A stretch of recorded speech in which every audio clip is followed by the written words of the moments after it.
Rock Jesus Royal family search.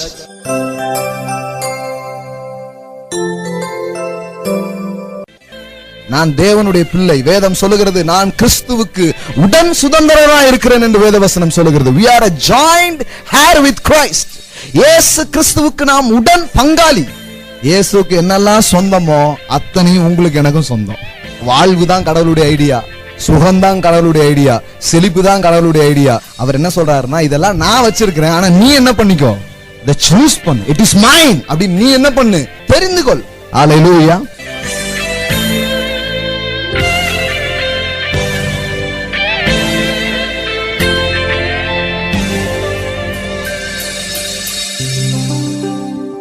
தெய்வீக சுகத்தை குறித்து நான் பேச போகிறேன். Divine healing. ஹல்லேலூயா. எப்படி தெய்வீக சுகங்களை நம் வாழ்க்கையில பெற்றுக்கொள்வது, எப்படி தேவன் வைத்திருக்கிற ஆரோக்கியங்களை நம்முடைய வாழ்க்கையில அனுபவிப்பது அப்படிங்கறத பற்றி பேச விரும்புறேன். எனக்கு ஒரு விஷயம் மட்டும் நல்லா தெரியும். என்ன அப்படின்னு சொன்னா, எந்த மாதிரி வார்த்தையை பேசுறோமோ அந்த மாதிரி மேனிஃபெஸ்டேஷன் ஜனங்கள் வாழ்க்கையில வர ஆரம்பிக்கும். ஹல்லேலூயா. ஷுவர்லி இதை நான் ரொம்ப உறுதியா நம்புறேன். இன்னொன்னு என்ன தெரியுமா, ஜனங்களுக்கு உண்டாகிறத விட பேசுற ஆளுக்கு ரொம்ப உண்டாயிடும். ஹல்லேலூயா. அதனாலதான் நான் அடிக்கடி சொல்றேன், தேங்க்ஸ் ஃபார் கமிங் அப்படின்ட்டு. உங்கள் வருகைக்கு மிக்க நன்றி. ஏன்னா உங்களுக்கு எதெல்லாம் நான் எடுத்து பேச ஆரம்பிக்கிறேனோ அது ஜனங்களுக்கு நடக்கிறது மட்டும் இல்ல, பிரசங்கம் பண்ற ஆளுக்கு நிறைய நடக்குது. போன வருடங்கள்ல செழிப்பை பற்றி, ப்ராஸ்பெரிட்டி பத்தி எல்லாம் நிறைய பேசணும். இன்னும் நிறைய இருக்குது பேசுறதுக்கு. ஆனா பேச பேச என்ன ஆகுதுன்னா, ஜனங்க வாழ்க்கையில இங்க நிறைய பேர் செழிக்க ஆரம்பிச்சிட்டாங்க. கம்பெனிகள்லாம் புதுசா வேலை இல்லாதவங்க எல்லாம் கம்பெனி திறக்க ஆரம்பிச்சிட்டாங்க. வேலை இல்லாதவங்களுக்கு வேலை கிடைச்சா பரவாயில்ல, அவங்க கம்பெனிகள் திறந்து ஏதாவது யாருக்காவது வேலை வேணா சொல்லுங்க அப்படிங்காங்க. அந்த அளவுக்கு ப்ராஸ்பெரிட்டி ஜனங்க வாழ்க்கையில வேலை செய்து, சூப்பர் நேச்சுரல் டெப்த் கேன்சலேஷன், கடன்ல இருந்து வெளியே வர்றது, பொருளாதாரத்துல ஒரு பெரிய அபிவிருத்தியை ஜனங்கள் பார்த்ததை நான் போன வருஷம் பார்த்தேன். புது வருஷம் அன்னைக்கு நம்ம நிறைய சாட்சிகள் கேட்டோம். ரொம்ப சந்தோஷத்தை அது கொடுத்தது.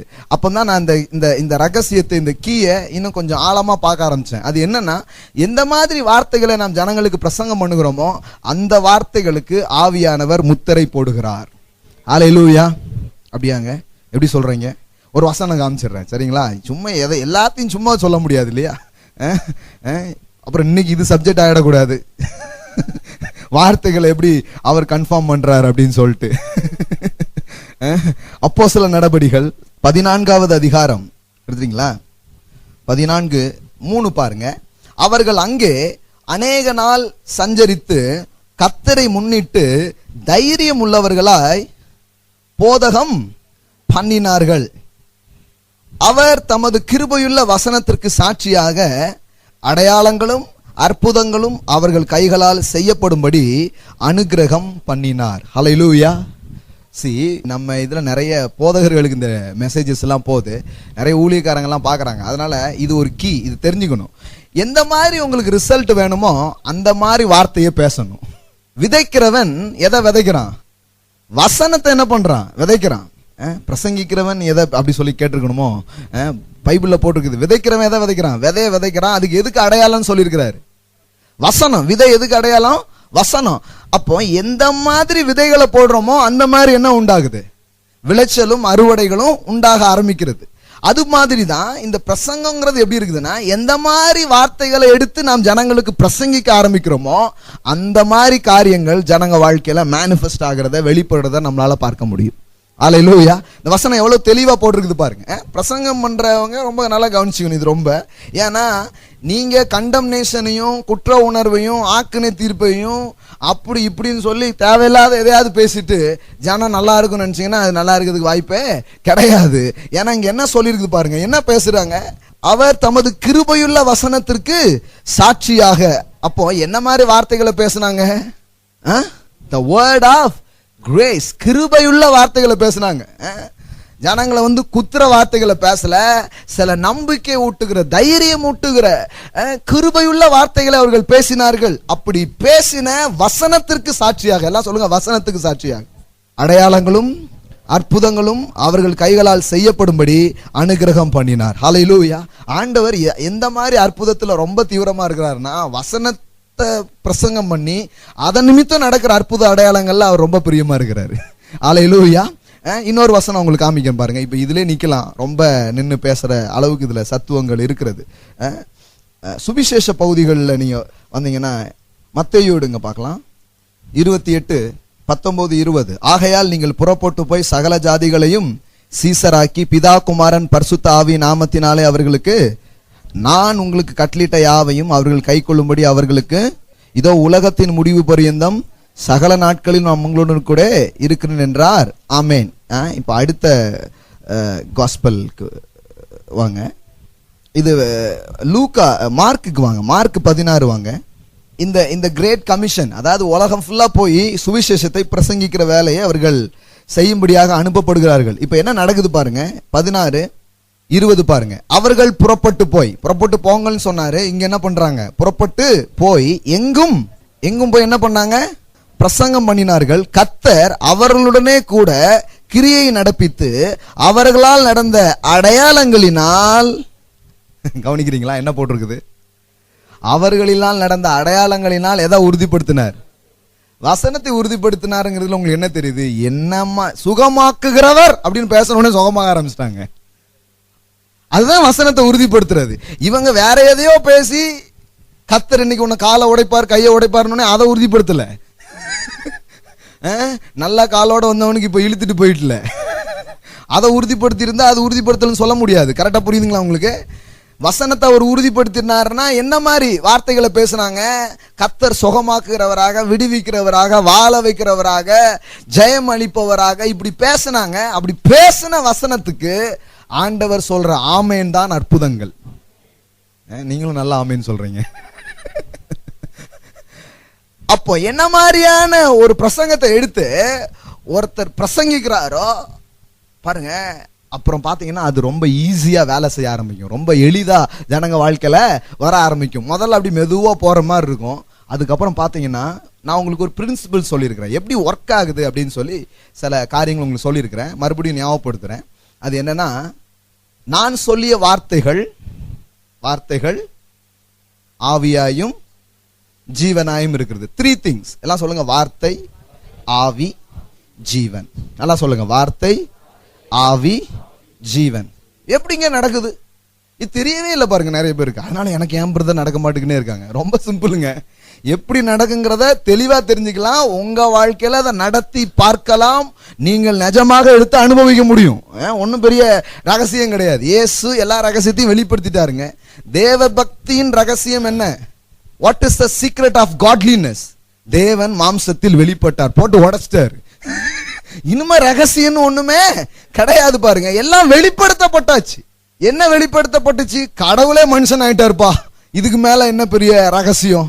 ஒருவரும் சேரக்கூடாத ஒளியிலே வாசம் பண்ணுகிறவரா இருந்தவரு இங்க கை போட்டு நடக்க ஆரம்பிச்சிட்டார் தெருவில், ஸ்ட்ரீட்ல. அது யாருப்பா? அவர் தான் கடவுள். அந்த கிணத்து மேட்ல உட்கார்ந்து இருக்கிறது அவர் தான் கடவுளுங்க.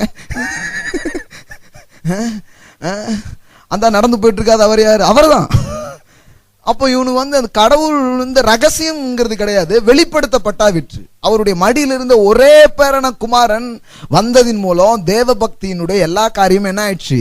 It's revealed. அதெல்லாம் வெளிப்படுத்தப்பட்டுச்சு. அதனால எப்படி ஆகுது, எப்படி நடக்குதுன்னு குழப்பத்தில் இருக்க வேண்டியதுல ரொம்ப தெளிவா சில காரியங்களை நீங்க புரிஞ்சுக்கிட்டீங்கன்னா, இப்படித்தான் சுகம் வருது, இப்படிதான் செழிப்பு வருது, இப்படிதான் வாழ்க்கையில எல்லா காரியமும் நடக்குது. அந்த அடிப்படைகள் உங்களுக்கு புரியும் என்றால், உங்களுக்கு எவ்வளவு வேணுமோ, எவ்வளவு சீக்கிரம் வேணுமோ, என்னென்ன வேணுமோ அதையெல்லாம் எடுத்து நீங்கள் பெற்று அனுபவிக்க முடியும்.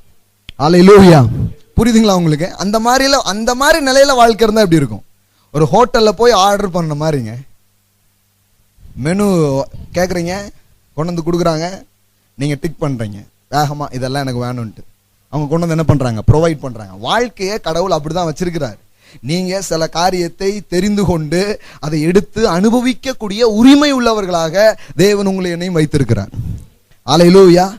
கிடைச்சதை எடுத்து சாப்பிடுற வாழ்க்கை அல்ல, விரும்பினதை அடைகிற வாழ்க்கை. அல்லேலூயா. சிலருக்கு புரியல பாருங்க. அதனாலதான் இந்த மாதிரி சப்ஜெக்ட்ஸே அவங்களுக்கு ரொம்ப இன்ட்ரெஸ்டிங்கா இல்லை. அவங்க என்னன்னா, அவருக்கு தெரியுங்க, அவர் எதையாவது பார்த்து எனக்கு செய்யட்டுமே அப்படின்ட்டு போயிடுறாங்க. கடவுளா பார்த்து தான் எல்லாருக்கும் எல்லாம் செய்கிறதா இருக்குன்னா, இன்னைக்கு அப்போ நிறைய பேருடைய வாழ்க்கை நல்லா இல்லையே. அதுக்கு என்ன காரணம்? அவர் பார்த்து ஒண்ணுமே செய்யலீங்களா? அதுதான் போன வாரம் நான் உங்களுக்கு எடுத்து காமிச்சேன். உங்க வாழ்க்கையை நல்லாக்குறதுக்கு கடவுளுக்கு உங்க ஒத்துழைப்பு தேவை. போன வாரம் காமிச்சனா உங்களுக்கு, அந்த ஒத்துழைப்புல ஒண்ணுதான் ஜெபம். இப்படி சொல்லி இருக்கிறாரு அப்படின்னு நீங்க போய் அதை கிளைம் பண்ணும்போது அது உங்க வாழ்க்கையில நிஜமாக மாற ஆரம்பிக்கிறது. அல்லேலூயா. ஏன்னா அவர்கள் ஆளக்கடவர்கள்னு சொல்லியிருக்கிறாரு, உங்களுக்கு தான் உரிமை என்ன பண்ணிருக்கிறாரு, கொடுத்திருக்கிறாரு. அப்போ மனுஷனுடைய லைஃப் எப்படி இல்லை அப்படின்னு சொன்னா, என்ன கிடைக்கும் அப்படி கிடையாது. என்ன கிடைக்கும்னாலே அது பாவர்ட்டி திங்கிங் தான். உங்களுக்கு என்ன வேணும்? அல்லேலூயா. What you want. பக்கத்துல பார்த்து கேளுங்க, வாட் யூ வாண்ட். இந்த வருஷம் உங்களுக்கு என்ன வேணும்? என்னங்க கிடைக்கும்? ஏதாவது வேற இருந்தா சொல்லுங்க, ஏதாவது கிடைக்குமா அப்படிம்பாங்க. ஏதாவது நீ ஹோட்டல்ல போய் ஏதாவது கிடைக்குமான்னா உங்க வேற மாதிரி பார்த்துப்பாங்க. ஏதாவது கிடைக்குமா? எந்த மாதிரி ஆளு வேறு? ஏதாவது கிடைக்குமா சார், ஏதாவது கிடைக்குமா சாப்பிட அப்படின்னீங்கன்னா, நீங்க போய் உட்கார்ந்து எனக்கு இது கொண்டு வா, இன்னைக்கு என்ன ஸ்பெஷல், மாலையில் என்ன ஸ்பெஷல், நைட் என்ன ஸ்பெஷல் அவன் போட்டுருதான் பாருங்க, அதை இது என்ன எடுத்துட்டு வா அப்படின்னு சொன்னீங்கன்னா அதை என்ன பண்ணுவாங்க, கொண்டு வருவாங்க. கர்த்தர் பாருங்க அப்படிதான் வாழ்க்கையை வச்சிருக்கிறாரு. அதை நம்ம புரிந்து கொள்ள வேண்டும். எதையாவது விழுமா அதை எடுத்து சாப்பிடலாமான்னு யார் ஆசைப்பட்டாராம்? அவன் பேர் என்ன பேரு? லாசரு. லாசரு என்ன ஆசைப்பட்டானா, இந்த மேஜையிலிருந்து ஏதாவது விழுமா, ஏதாவது விழுமா அதை எடுத்து தன் வயிறை நிரப்பிக்கொள்ள அவன் என்ன பண்ணானா, ஆசைப்பட்டானா. அப்போ கூட பர்டிகுலரா ஒரு லெக் பீஸா விழட்டும் நினைக்கல பாருங்க. அப்போ அதுல கூட ஏதாவது விழுமா அப்படிதான் நினைக்கிறான். அப்படி போறது கிடையாது. நீங்க செலக்ட் பண்ண முடியும், நீங்க டிசைட் பண்ண முடியும், இது எனக்கு வேண்டும் அப்படி நீங்க முடிவு பண்ண முடியும். அப்படி முடிவு செய்து நீங்கள் அடையக்கூடிய ஒன்றுதான் வாழ்க்கையாக இருக்கிறது. அல்லேலூயா. அப்படி முடிவு செய்து நீங்கள் அடைவதற்கு கர்த்தர் உங்களுக்கு உதவி செய்கிறார். அல்லேலூயா. அதனாலதான் கர்த்தர் இந்த பூமியில வாழும் போதெல்லாம் அவர் ஒரு கேள்வி கேட்கிறாரு, நான் உனக்கு என்ன செய்ய வேண்டும் என்று இருக்கிறீர்கள். என்ன கேள்விங்க? நான் உனக்கு, ஏன் அப்படி கேட்கிறாரு? பாரு, உனக்காக நான் இதைத்தான் வைத்திருக்கிறேன், எடுத்துக்கொண்டு போய்விடு அப்படி சொல்லல. நான் உங்களுக்கு என்ன செய்ய வேண்டும் என்று இருக்கிறீர்கள், உங்களுக்கு என்ன வேணும், நீங்கள் விரும்புகிறது என்ன, இப்படிலாம் ஆண்டவர் கேட்கிறாரு பாருங்க. எனக்கு இதனாலதான் ரொம்ப பிடிச்சிருக்கு இதெல்லாம் படிக்கிறது. ஏன்னா சிலர் பேசுறத பார்த்தா நீ ஒன்றுக்கும் ஆசைப்படக்கூடாது, அவரா பார்த்து ஏதாவது போடுவார், வாங்கி விட்டு போ. இது நான் பிச்சைக்காரனா பிள்ளைன்னு வேற சொல்லிட்டு பிச்சைக்கார வாழ்க்கைக்காக ட்ரெயின் பண்றது பாருங்க. அப்படி கிடையாது. நான் தேவனுடைய பிள்ளை. வேதம் சொல்லுகிறது, நான் கிறிஸ்துவுக்கு உடன் சுதந்திரனா இருக்கிறேன் என்று வேதவசனம் சொல்லுகிறது. we are a joined heir with Christ. இயேசு கிறிஸ்துவுக்கு நாம் உடன் பங்காளி. தமிழ்ல கரெக்டா சொல்லலாம், நம்ம யாரு? இயேசுவுக்கு என்னெல்லாம் சொந்தமோ அத்தனையும் உங்களுக்கு எனக்கும் சொந்தம். அல்லேலூயா. இப்ப பாருங்க, அப்போ என்ன வேணும்னு விரும்பி அதை தெரிந்து கொண்டு அதை நீங்கள் எடுத்து அனுபவிக்கக்கூடிய உரிமையும் ஸ்லாக்கியத்தையும் தேவன் உங்களுக்கு என்ன பண்ணிருக்கிறாரு, கொடுத்திருக்கிறார். ஹல்லேலூயா. இப்ப பாருங்க, நான் உங்களுக்கு அதான் காண்பிக்க போறேன். அதுல ரொம்ப முக்கியமானது என்ன, 3 விஷயம் உங்களுக்கு சொன்னேன். சொல்லுங்க பார்க்கலாம். வார்த்தை, ஜீவன், வேர்ட், ஸ்பிரிட், லைஃப். அப்போ என்ன வேணும் அப்படின்னு முடிவு பண்ணி அது எப்படி எனக்கு கிடைக்கி அப்படிங்கிறது மட்டும் ஒரு ஆளு தெரிஞ்சிருச்சுன்னா, அப்ப என்ன வேணுமோ அதை எடுத்து அவரால் என்ன பண்ண முடியும், அனுபவிக்க முடியும். பாருங்க. ஹல்லேலூயா. இப்ப இதுதான் நீங்க தெரிஞ்சுக்க வேண்டியது. இந்த இப்படிப்பட்ட ஒரு மேலான விதத்துல ஒரு கைதி மாதிரி வாழ்றது கிடையாது. சூழ்நிலையின் கைதியா வாழ்றதுக்காக கடவுள் மனுஷனை படைக்கல, ஒரு ராஜா மாதிரி வாழ்றதுக்கு, எல்லாத்தையும் ஆள முடியும். அப்படிதான் கடவுள் மனுஷன் என்ன பண்ணிருக்கிறாரு, உண்டாக்கி இருக்கிறாரு. ஆனா வழி தெரியல நிறைய பேருக்கு. அதனால முழி பிதிங்கி போய் நிக்கிறாங்க ஆட்கள். வழி தெரியல. ஐயோ யாருமே செய்யலைங்க, எங்க மாமா கூட செய்யலைங்க, எங்க சித்தப்பா பண்ணலங்க, அவர் பண்ணலங்க, இவர் பண்ணலங்க, யாருமே பண்ணலங்க, யாருக்குமே நன்றி விசுவாசமே இல்லைங்க. இவங்க மனுஷங்களை பத்தி குறை பேசிட்டே இருப்பாங்க. பாத்துருக்கீங்களா நீங்க? ஏன்னா அவங்களுக்கு தேவன் என்ன செய்ய முடியுங்கிறத அவங்க என்ன பண்ணவே இல்லை, கற்றுக்கொள்ளவே இல்லை. வாழ்க்கையில ஒரு பெரிய விடுதலைக்குள்ள நீங்க போகணும்னு நினைச்சீங்கன்னா, இந்த மனுஷன் என்ன செய்வாங்கிறத யோசிக்கிறத விட்டுட்டு கர்த்தர் எனக்கு என்ன செய்ய முடியும்னு யோசிக்க ஆரம்பிங்க. மாபெரும் மாற்றத்துக்குள் வாழ்க்கை செல்ல ஆரம்பிக்கும். அல்லேலூயா. ஏன்னா மனுஷன் என்ன செய்ய முடியுங்கிறது எல்லாமே ஒரு லிமிட், அவர் என்ன செய்ய முடியுங்கிறது அன்லிமிட். அதனாலதான் வேதவசனம் சொல்லுது, மனுஷனால் கூடாதவைகள் தேவனால் கூடும். அல்லேலூயா. அது மனுஷனால் கூடாது, ஆனால் தேவனால் எல்லாம் கூடும். விசுவாசிக்கிற உங்களுக்கு எல்லாம் கூடும் என்று வேதவசனம் சொல்லுகிறது. அல்லேலூயா. எல்லாம் சொல்லுங்க, விசுவாசிக்கிற எனக்கு எல்லாம் கூடும். All things possible. Come on, say all things possible. இந்த ஸ்பிரிட் தான் எல்லாத்தையும் சாத்தியமாக்குது. ஏதாவது கிடைக்குமா? ஏதாவதுமா கிடைக்கல. விசுவாசிக்கிற எனக்கு எல்லாம் கூடும். இயேசு சொன்னார், உங்களால் கூடாத காரியம் என்று ஒன்றும் இராது. nothing will be impossible for you. விசுவாசிக்க கூடுமானால் உங்களால கூடாதது எதுவும் இல்லை என்று அவர் சொன்னார். அதுதான் வாழ்க்கைங்க. இதெல்லாம் புரிஞ்சிட்டாதான் அது எப்படி அப்படிங்கிறதுக்குள்ள போக முடியும் பாருங்க. அதனாலதான் இவ்வளவு பேசிட்டு இருக்கிறேன். அப்போ என்ன வேணும்னு முடிவு பண்ணி அதை எப்படி அவைகள் நமக்கு கிடைக்கிறது என்பதை வேதவசனம் தெளிவாக போதிக்கிறது. அதை அறிந்து கொள்வதன் மூலம் தேவனுடைய சகல நன்மைகளையும் நீங்கள் நானும் பெற்று அனுபவிக்க முடியும். அல்லேலூயா. இப்படிப்பட்ட ரிலாக்ஸ்ல தான் நம்ம போகணும். ஒன்னு என்ன சொன்ன வார்த்தை ஜீவன், வார்த்தை ஆவி ஜீவன். இயேசு சொன்னார், நான் சொல்லிய வார்த்தைகள் ஆவியாயும். அப்போ முதல்ல வேர்ட்ல ஸ்டார்ட் ஆகுது, அதுக்கப்புறம் வேர்ட்ல ஸ்டார்ட் ஆகிறது ஸ்பிரிட்டா மாறுது. ஸ்பிரிட்ல வர்றது மேனிஃபெஸ்டேஷன்ல வர ஆரம்பிக்குது, ஜீவனாக மாற ஆரம்பிக்கிறது. அப்போ ஒண்ணு நல்லா தெரியுது, எந்த மாதிரி வார்த்தையை நாம் பிரசங்கிக்குமோ பிரசங்கிக்க அந்த வார்த்தை ஒரு ரெல்ம், ஒரு விதமான மண்டலத்தை நம்முடைய வாழ்க்கையில கொண்டு வருகிறது, கட்டவிழ்த்து விடுகிறது. ஒரு விதமான அட்மாஸ்பியர், இன்னும் புரியுற மாதிரி சொல்றது, ஒரு விதமான அட்மாஸ்பியர். எந்த மாதிரி வேர்டு கேட்குறீங்களோ அந்த மாதிரி அட்மாஸ்பியருக்குள்ள நீங்க வர ஆரம்பிக்கிறீங்க. அதுக்கப்புறம் மேனிஃபெஸ்டேஷன் டேக் பிளேஸ். அல்லேலூயா. அதற்கப்புறம் நீங்கள் என்ன கேட்டீர்களோ, எந்த அட்மாஸ்பியரால் நிரம்புனீங்களோ அது உங்கள் வாழ்க்கையில நிஜமாகிறது, 100% நிஜமாகிற காரியமாக இருக்கிறது. அல்லேலூயா. அப்ப இது எப்படி இருக்குன்னா, என்ன வேணுமோ எவ்வளவு வேணுமோ அதை நீங்க எடுத்துக்கொள்ள முடியும், பெற்றுக்கொள்ள முடியும். அல்லேலூயா. அதுக்கான கீ தான் இது பாருங்க. யோவான் 6:63. எங்கேயோ இருக்குன்னு தேடிட்டு இருக்க வேண்டியது இல்லை. நல்ல வார்த்தை, ரொம்ப நேரம் சொன்னீங்களா, அது எங்க இருக்கு அப்படிம்பாங்க. யோவான் 6:63. ஆவியே உயிர்ப்பிக்கிறது, மாம்சம் ஒன்றுக்கும் உதவாது. நான் உங்களுக்கு சொல்லுகிற வசனங்கள் ஆவியாயும் ஜீவனுமாயும் இருக்கிறது. எல்லாம் சொல்லுங்க, வசனங்கள் ஆவியாயும் ஜீவனாயும் இருக்கிறது. அப்போ எப்படி அது ஃபங்க்ஷன் ஆகுதுன்னு நான் உங்களுக்கு சொல்றேன், எப்படி முளைக்குன்னு சொல்றேன், எப்படி ஒர்க் பண்ணுதுன்னு நான் உங்களுக்கு சொல்லிட்டு இருக்கிறேன். ஃபர்ஸ்ட் வேர்ட், தென் spirit, than life R manifestation. எப்படி வேணா என்ன பண்ணலாம், சொல்லலாம். வார்த்தையாய் வருகிறது, அட்மாஸ்பியராக, ஆவியாக அது மாற ஆரம்பிக்கிறது. கொஞ்சம் சில நேரத்துல பாருங்க, நீங்க சில இதை கேட்க ஆரம்பிச்சிருப்பீங்க. சிலர் பாத்தீங்கன்னா நாளுக்கு போய் ஒன்னொன்னா கேட்பாங்க, கடைசியில பார்த்தா என்ன அட்மாஸ்பியர்ல இருக்குன்னு அவங்களுக்கே தெரியாது. சிலர் பாருங்க, சில விஷயத்தை பார்க்கவே முடிய மாட்டேங்குது வாழ்க்கையில. ஏன்னா எதையாவது ஒண்ணு கேட்கறது, அங்கங்க போய் எதையாவது ஒண்ணு போட்டு கேட்கறது. இப்போ நான் என்ன உங்களுக்கு சொன்னேன், நீங்க ஒரு பிரசங்கியாரா இருப்பீங்கன்னா எப்பேற்பட்ட ரிசல்ட் உங்களுக்கு வேணுமோ அப்பேற்பட்ட வார்த்தை என்ன பண்ணணும், பேசணும். அப்பேற்பட்ட வார்த்தையை பேசும்போது அப்பேற்பட்ட வாழ்க்கை என்ன பண்ண ஆரம்பிக்கும், வர ஆரம்பிக்கும். சரி, இப்ப நிறைய பேர் நாங்க பிரசங்கியார் இல்லையா, அப்பனா நீங்க இதை அப்படியே மாத்தி போடணும். எப்பேற்பட்ட வார்த்தையை நீங்க கேட்கறீங்களோ அப்பேற்பட்ட வாழ்க்கை உங்களுக்கு உண்டாக ஆரம்பிக்கும். அல்லேலூயா.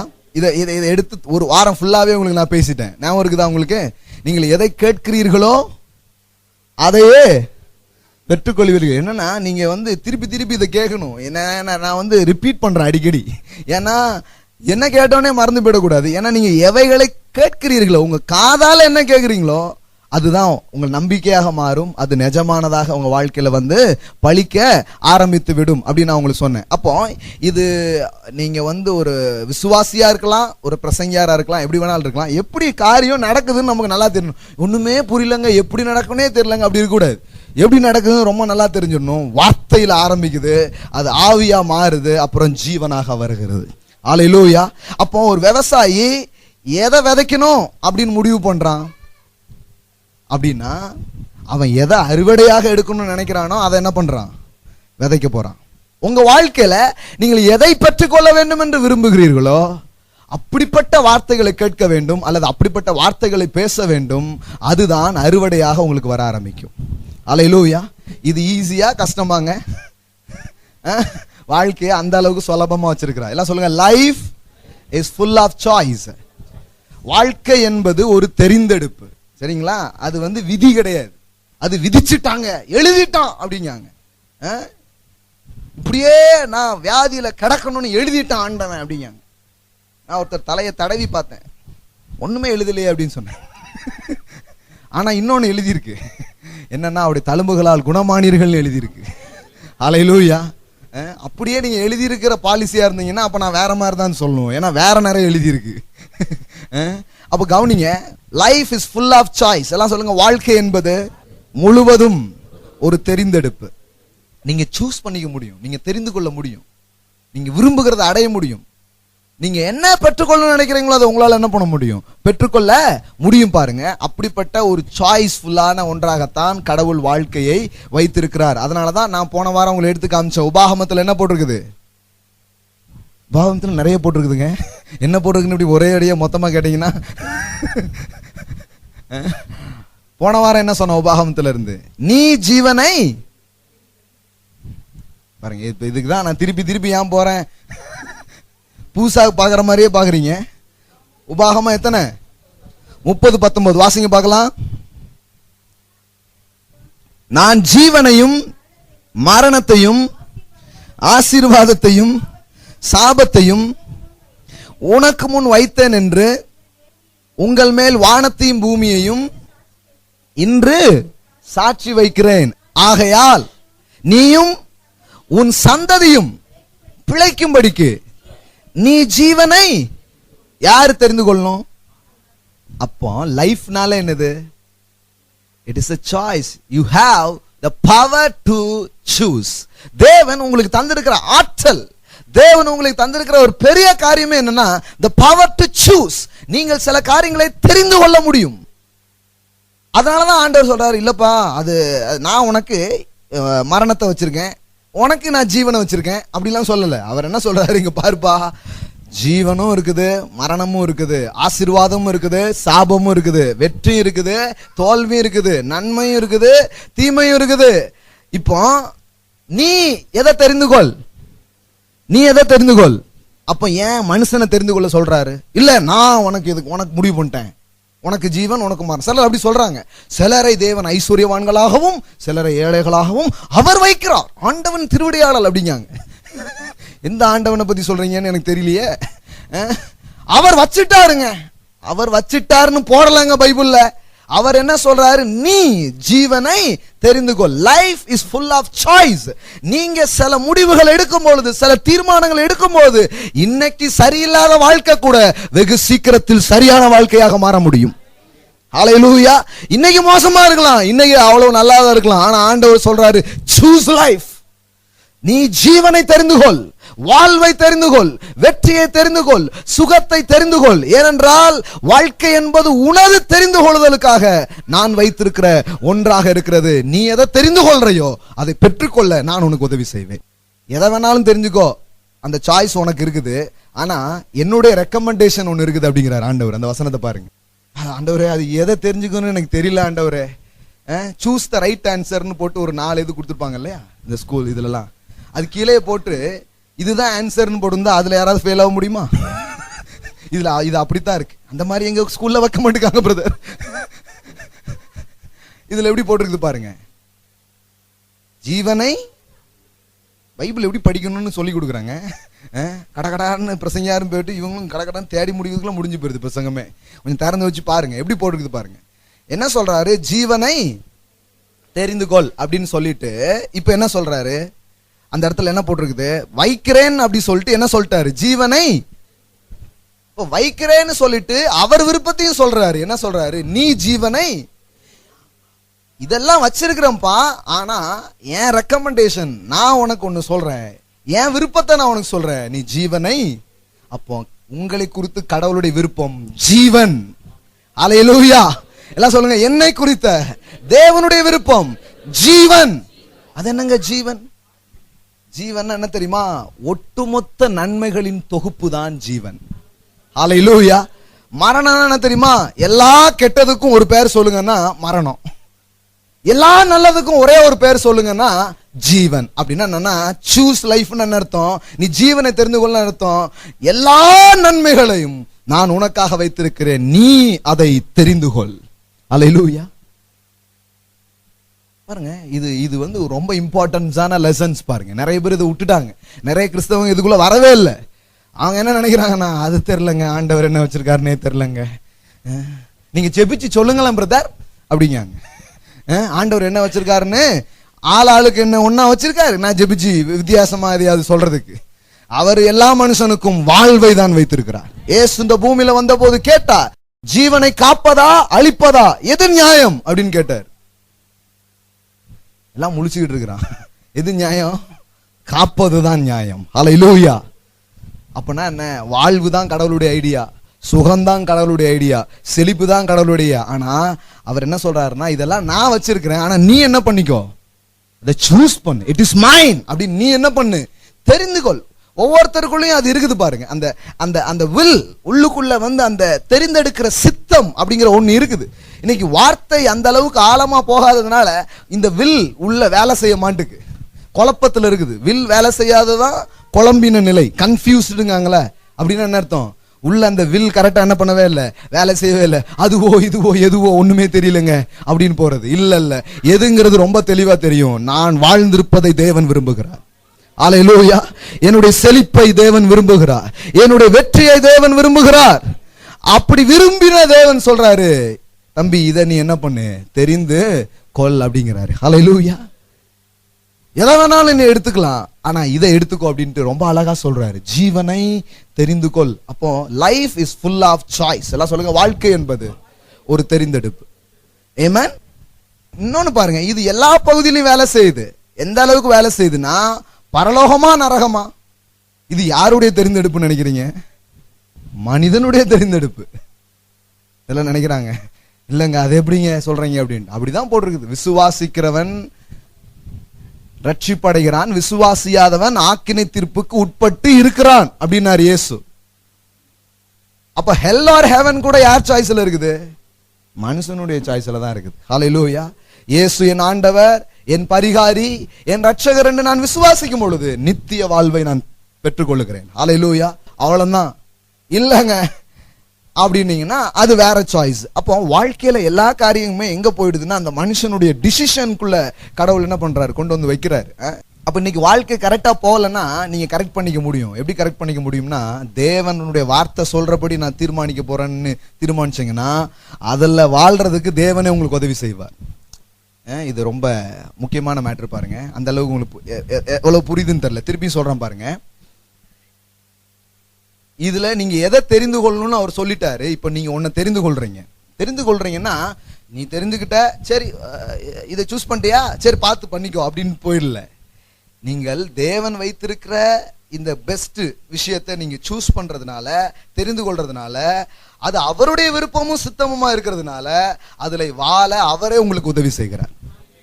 புரியுதுங்களா உங்களுக்கு? அது ஓம் பாடுப்பா அப்படி கிடையாது. உங்க பட்சமா நின்னு அதை நிறைவேற்றுவதற்கு அவர் உதவி செய்வார்.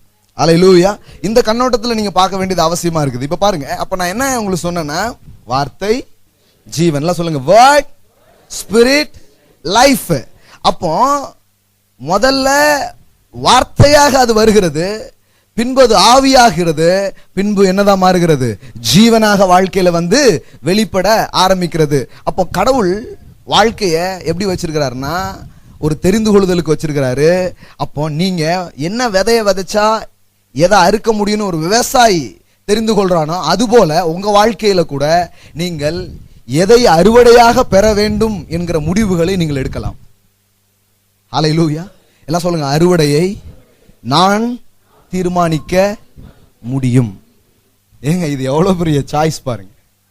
நீங்க ஹாப்பியா இருக்கலாம், அல்லது கவலையா நீங்க என்ன பண்ணலாம் இருக்கலாம். சந்தோஷமா இருக்கலாம் அல்லது கவலையா இருக்கலாம், வெற்றியா இருக்கலாம் அல்லது தோல்வியா இருக்கலாம், ஆசீர்வாதத்துல ஆபரேட் பண்ணலாம் இல்ல சாபத்து கீழே இருக்கலாம், வெற்றியில வாழலாம் தோல்வியில வாழலாம். இது எல்லாமே ஆண்டவன் விட்ட வழியில நீங்கள் எடுக்க வேண்டிய தீர்மானங்கள்.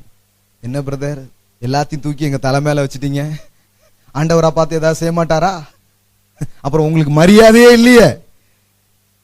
உங்களுக்கு என்ன மரியாதை இருக்குது? நான் அதான் போன வாரம் உங்களுக்கு பேசும்போது சொன்னேன், ஜெபங்கிறது கூட தேவன் உங்களுக்கு தந்திருக்கும் ஒரு மரியாதை. ஹல்லேலூயா. நீ கேளு அப்படிங்கிறாரு. ஏன்னா அது உங்களுக்கு தந்திருக்கிற மரியாதை. அவர் உங்களுக்கு மரியாதை கொடுக்க விரும்புறாரு. சும்மா காத்த பிடிச்சிட்டு தர வேறன்னு இழுத்து கொண்டு வந்து இந்தா கானானுக்குள்ள போ அப்படின்னு விட்டுருக்கலாமா பிரதர் அப்படிங்காங்க. அப்படி விட முடியாது, அப்படி ட்ரீட் பண்ண முடியாது கடவுளால. அப்படிதான் சிலர் அப்படி நினைக்கிறாங்க. இந்த குடிக்கிறவன் அப்படியே திருத்திர வேண்டியதானே மேஜிக் பண்ணி. இந்த மாதிரி மோசமா வாழ்றவனை அப்படியே மாத்திர வேண்டியதான கடவுள். அப்படி பண்ண மாட்டார். அவர் அவன்கிட்ட பேசுவார், தம்பி இது நல்ல வாழ்க்கை, இப்படிலாம் நீ இருக்க முடியும், நீ மட்டும் முடிவு பண்ணு, நான் உனக்கு உதவி செய்யறேன் பாரு. ஹல்லேலூயா. எதுவும் உன்னை அடிமைப்படுத்த முடியாது, நான் உனக்கு ஹெல்ப் பண்றேன்னு சொல்லுவாரு. ஆனா உங்களுக்கான முடிவை அவர் எடுக்க மாட்டாரு. அப்படி எடுத்தாருன்னா நீங்க மனுஷன் அப்படிங்கிற அதையே இழந்துட்டீங்கன்னு அர்த்தம். அதனாலதான் கடவுள் காத்த பிடிச்சோ காலை உடைச்சோ யாரையும் மாத்த முடியாது. அவர் உலகமெங்கும் போய் சுவிசேஷத்தை பிரசங்கிங்கள் அப்படின்னாரு. ஏன்? இந்த பிரசங்கத்தை கேட்டு அந்த பிரசங்கம் அந்த ஆளுக்குள்ள வேலை செஞ்சு இப்ப அவர் ஒரு முடிவுக்கு வராரு. ஆவியானவரே நீர் எனக்கு செய்ய முடியும், தேவனே என் வாழ்வு மாற முடியும் என்று அவர் அதை கேட்பதனால ஒரு தீர்மானத்துக்குள்ள வராரு. அந்த தீர்மானத்தின் அடிப்படையில தேவன் அவர் வாழ்விலை கிரியை செய்ய ஆரம்பிக்கிறார். ஹல்லேலூயா. அதனாலதான் ஃபெய்த் கூட நீங்க ஆண்டவருக்கு கொடுக்கிற ஒரு விதமான ரெஸ்பான்ஸ், பிரதியுத்தரம், தேவனுக்கு வழிகளை நீங்கள் திறந்து கொடுக்கிறீர்கள். அதனாலதான் விசுவாசிக்கும் போது அற்புதங்கள் நடக்கிறதுன்னு வேதவசனம் பேசுகிறது. ஹல்லேலூயா. எத்தனை பேர் புரியுதுங்களா உங்களுக்கு? இது ரொம்ப ஆழமானது நினைச்சிடாதீங்க, ரொம்ப மேலோட்டமானது சொல்லிட்டு இருக்கேன். இது புரியணும், இதுதான் அடிப்படை. பாருங்க, அப்போ வாழ்க்கைங்கிறது என்னது? சாய்ஸ். எல்லாம் சொல்லுங்க, ஃபுல் ஆஃப் சாய்ஸ். இந்த வருஷம் நான் சில காரியங்களை தீர்மானிக்க போகிறேன். யோபு புத்தகத்துல போட்டிருக்குது, அவர் ஒரு காரியத்தை நிர்ணயித்தால் அது அவருக்கு நிலைவரப்படும். ஹல்லேலூயா. நீங்க டிசைட் பண்ணி அதை டிக்ரீ பண்ணீங்கன்னா அது நிஜமானதாக மாற ஆரம்பிக்கும். ஹல்லேலூயா. அப்படிதான் போட்டிருக்கு. அது கடவுளை பற்றி சொல்லல, அது மனுஷனை பத்தி சொல்லுது.